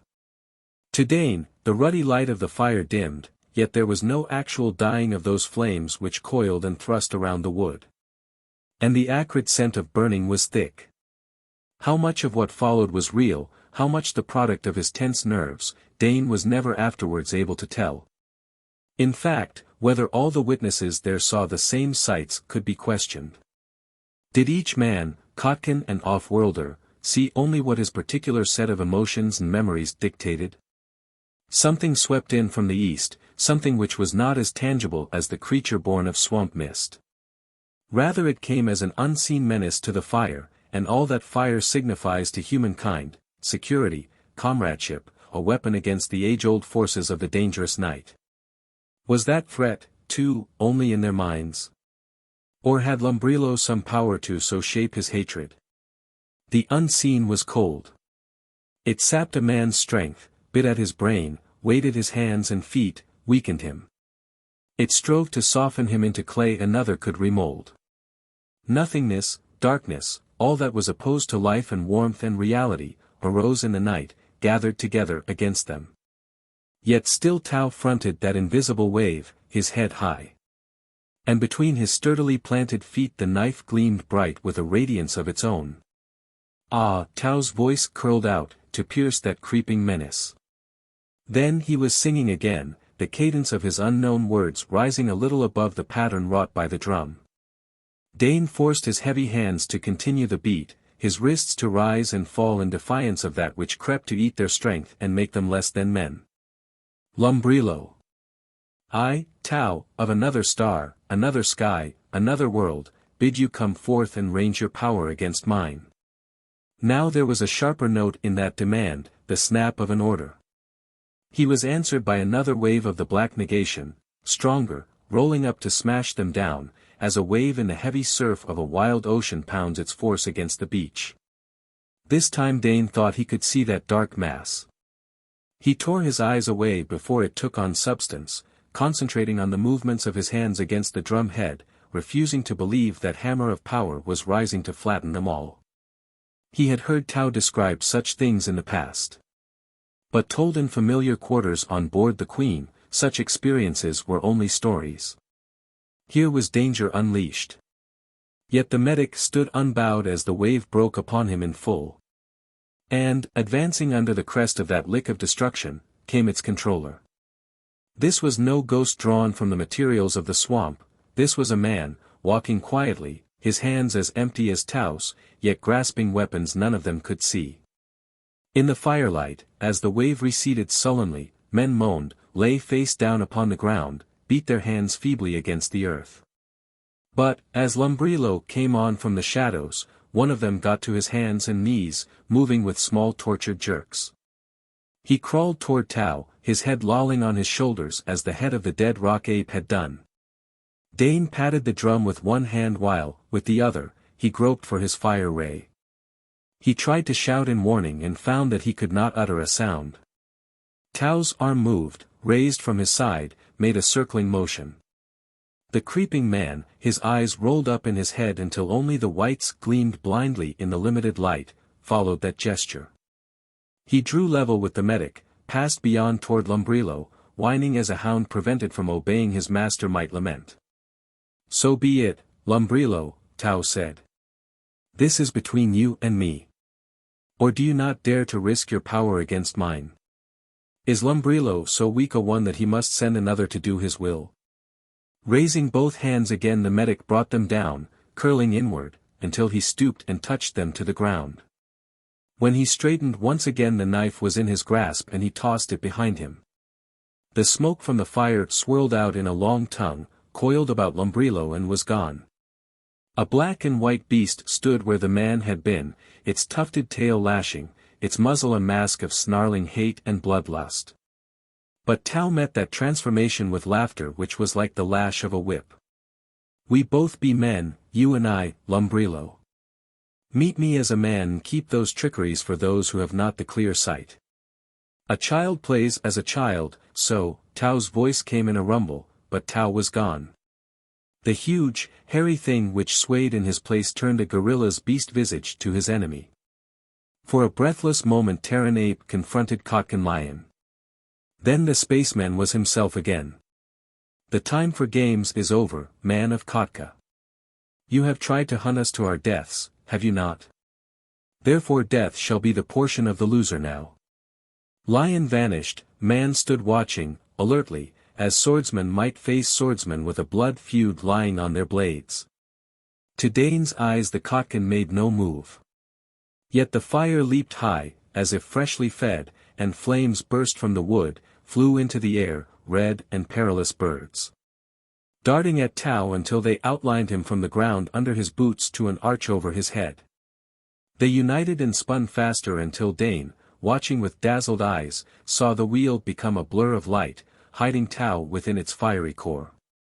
His own wrists ached with the strain of his drumming as he lifted one hand and tried to shield his sight from the glare of that pillar of fire. Lumbrilo was chanting, a heavy blast of words. Dane stiffened, his traitorous hands were falling into the rhythm of that other song. Straightway he raised both from the drum head, brought them down in a discordant series of thumps which bore no relation to either the song Tao wanted or that which Lumbrilo was now crooning. Thump, thump, thump, Dane beat it out frantically, belaboring the drum head as he wanted to sink his fists home on the body of the Khatkan witch-doctor. The pillar of fire swayed, fluttered as if a wind drove it, and was gone. Tao, unmarked, smiled. Fire. He pointed his fingers at Lumbrilo. Would you try earth, and water, and air also, wizard? Call hither your whirlwind, up your flood, summon the land to quake. None of those shall bring me down. Shapes came flooding out of the night, some monstrous, some human, streaming past Lumbrilo to crowd into the circle of firelight. Some Dane thought he knew, some were strangers. Men wearing space uniforms, or the dress of other worlds, women, they strode, wept, mingled with the monsters to laugh, curse, threaten. Dane guessed that Lumbrilo sent now against the Terran the harvest of the medic's own memories. He shut his eyes against this enforced intrusion upon another's past, but not before he saw Tao's face, strained, fine to the well-shaped bones beneath the thin flesh. Holding still a twisted smile as he met each memory, accepted the pain it held for him, and set it aside unshaken. This, too, has no power any longer, man who walks in the dark. Dane opened his eyes. Those crowding wraiths were fading, losing substance. Lumbrilo crouched, his lips drawn back from his teeth, his hatred plain to read. I am not clay to be molded by your hands, Lumbrilo. And now I say that the time has come to call an end. Tao raised his hands slowly once again, holding them away from his body, palms pointing earthward. And beneath them, on either side of the spaceman, two black shadows gathered on the surface of the ground. You have fettered yourself with your own bounds. As you have been the hunter, so shall you now be the hunted. Those shadows were growing as plants might issue from the packed soil of the camping ground. When his hands were shoulder high, Tao held them steady. Now on either side of his tautly held body crouched one of the black and white lions with which Lumbrilo had identified his own brand of magic throughout the year. Lumbrilo's lion had been larger than life, more intelligent, more dangerous, subtly different from the normal animal it counterfeited. So now were these. And both of them raised their heads to gaze intently into the medic's face. Hunt well, brothers in fur, he said slowly, almost caressingly. Him whom you hunt shall grant you sport in the going. Stop it. A man leaped from the shadows behind the witch-doctor. Firelight made plain his off-world dress, and he swung up a blaster, aiming at the nearest of the waiting beasts. That flash struck true, but it neither killed nor even singed the fine fur of the animal's pelt. As the blaster's aim was swung from beast to man, Dane fired first. His ray brought a scream from the other, who dropped his weapon from a badly seared hand to reel back, cursing. Tao waved his hands gently. The great animal heads turned obediently, until the red eyes were set on Lumbrilo. Facing them, the witch doctor straightened, spat out his hate at the medic. I do not run to be hunted, devil man. I think you do, Lumbrilo. For you must taste fear now as you have made other men drink of it, so that it fills your blood and races through your body, clouds your mind to make of you less than a man. You have hunted out those who doubted your power, who stood in your chosen path, whom you wanted removed from the earth of Khatka. Do you doubt that they wait in the last dark for you now, ready to greet you, witch doctor? What they have known, you shall also know. This night you have shown me all that lies in my past that is weak, that was evil, that I may regret or find sorrow for. So shall you also remember through the few hours left you.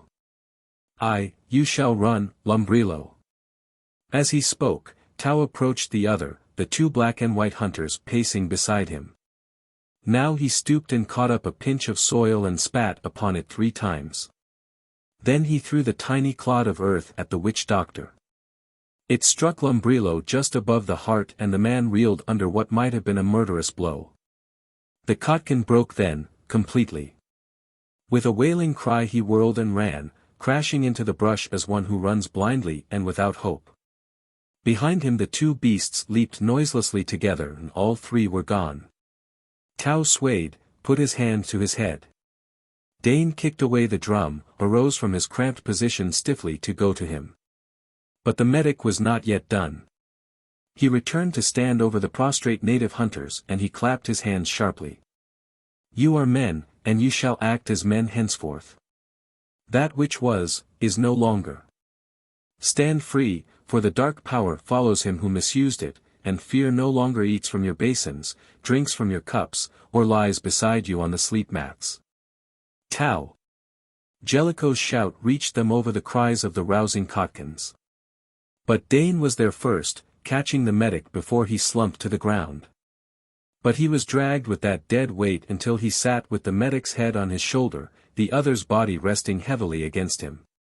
For one horror-filled moment Dane feared that he did indeed hold a dead man, that one of the outlaw hunters must have struck a last blow for his discredited leader.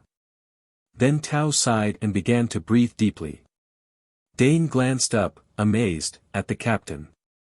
He's asleep. Jellico knelt and his hand went to test heartbeat, then to touch the medic's worn and dirty face. Best thing for him, he said briskly. He's had it. It took some time to get the facts of their triumph sorted out. 2 of the off-worlder poachers were dead. The other and the spaceman were prisoners, while Nemani rounded up in addition the man Dane had burned to save Tao. When the younger spaceman returned from making the medic comfortable in the shelter, he found Asaki and Jellico holding an impromptu court of inquiry. The dazed native hunters had been expertly looped together by Nemani and, a little apart from them, the off-worlders were under examination. An IC man, Jellico, smoothing a mud-spattered chin with a grimed hand, regarded the latest arrival measuringly. Trying to run in and break a combined charter, were you? You'd better spill the facts. Your own head office will disown you, you ought to know that. They never back any failures in these undercover deals. I want medical attention, snapped the other, cradling his seared hand to his chest. Or do you plan to turn me over to these savages? Seeing as how you tried to blast our medic, replied the captain with a grin which was close to shark-like, he may not feel much like patching up those fingers of yours. Stick M in where they have no business, and they're apt to get burned. At any rate he's not going to look at M until he's had a chance to rest. I'll give you first aid. And while I'm working we'll talk. I see going into the poaching trade now. That news is going to please Combine, they have no use for you boys anyway. His answer was lurid and uninformative. But the uniform tunic the other wore could not be so easily explained away. Dane, worn out, stretched his aching length on a pile of mats and lost all interest in the argument. 2 days later they stood once more on the same terrace where Lumbrilo had wrought his magic and met his first defeat. This time no lightning played along the mountain ridges and the blaze of the sun was so bright and clear that one could hardly believe in the fantastic happenings of that swamp clearing where men had fought with weapons not made by hands. The three from the Queen moved away from the parapet to meet the Chief Ranger as he came down the stairs. A messenger has just arrived. The hunter was hunted indeed, and his going was witnessed by many, though they did not see those which hunted him. Lumbrilo is dead, he came to his end by the great river. Jellico started. But that is almost 50 miles from the swamp, on this side of the mountain. He was hunted and he fled, as you promised, Asaki said to Tao. You made strong magic, off-world man. The medic shook his head slowly. I but turned his own methods against him. Because he believed in his power, that same power, reflected back, broke him. Had I been facing one who did not believe? He shrugged. Our first meeting set the pattern. From that moment he feared a little that I could match him, and his uncertainty pierced a hole in his armor. Why on earth did you want, terror-bound, burst out Dane, still seeking an explanation for that one small mystery among the others. Tao chuckled. In the first place, that blasted tune has haunted us all for so long that I knew its rhythm was probably the one you could keep to without hardly knowing that you were beating it out. And, in the second place, its alien pattern was a part of our particular background, to counteract Lumbrilo's native Khatkan music, which was certainly a big factor in his stage setting. He must have believed that we would not find out about the drugged water and so would be prepared for any fantasy he cared to produce. When they saw us coming out over the swamp they counted us easy takings. His practice had always been with Khatkans, and he judged us by their reactions to stimuli he knew well how to use. So he failed. Asaki smiled. Which was good for Khatka but ill for Lumbrilo and those using him to make mischief here. The poacher and the outlaw hunters will meet with our justice, which I do not believe they will relish. But the other two, the spaceman and the company agent, are to be sent to Xecho to face combined authorities. It is my thought that those will not accept kindly the meddling of another company in their territory. Jellico grunted. Kindness and combine are widely separated in such matters. But we can now take passage on the same ship as your prisoners. But, my friend, you have not yet seen the preserve. I assure you that this time there shall be no trouble. We have several days yet before you must return to your ship. The captain of the Queen held up his hand.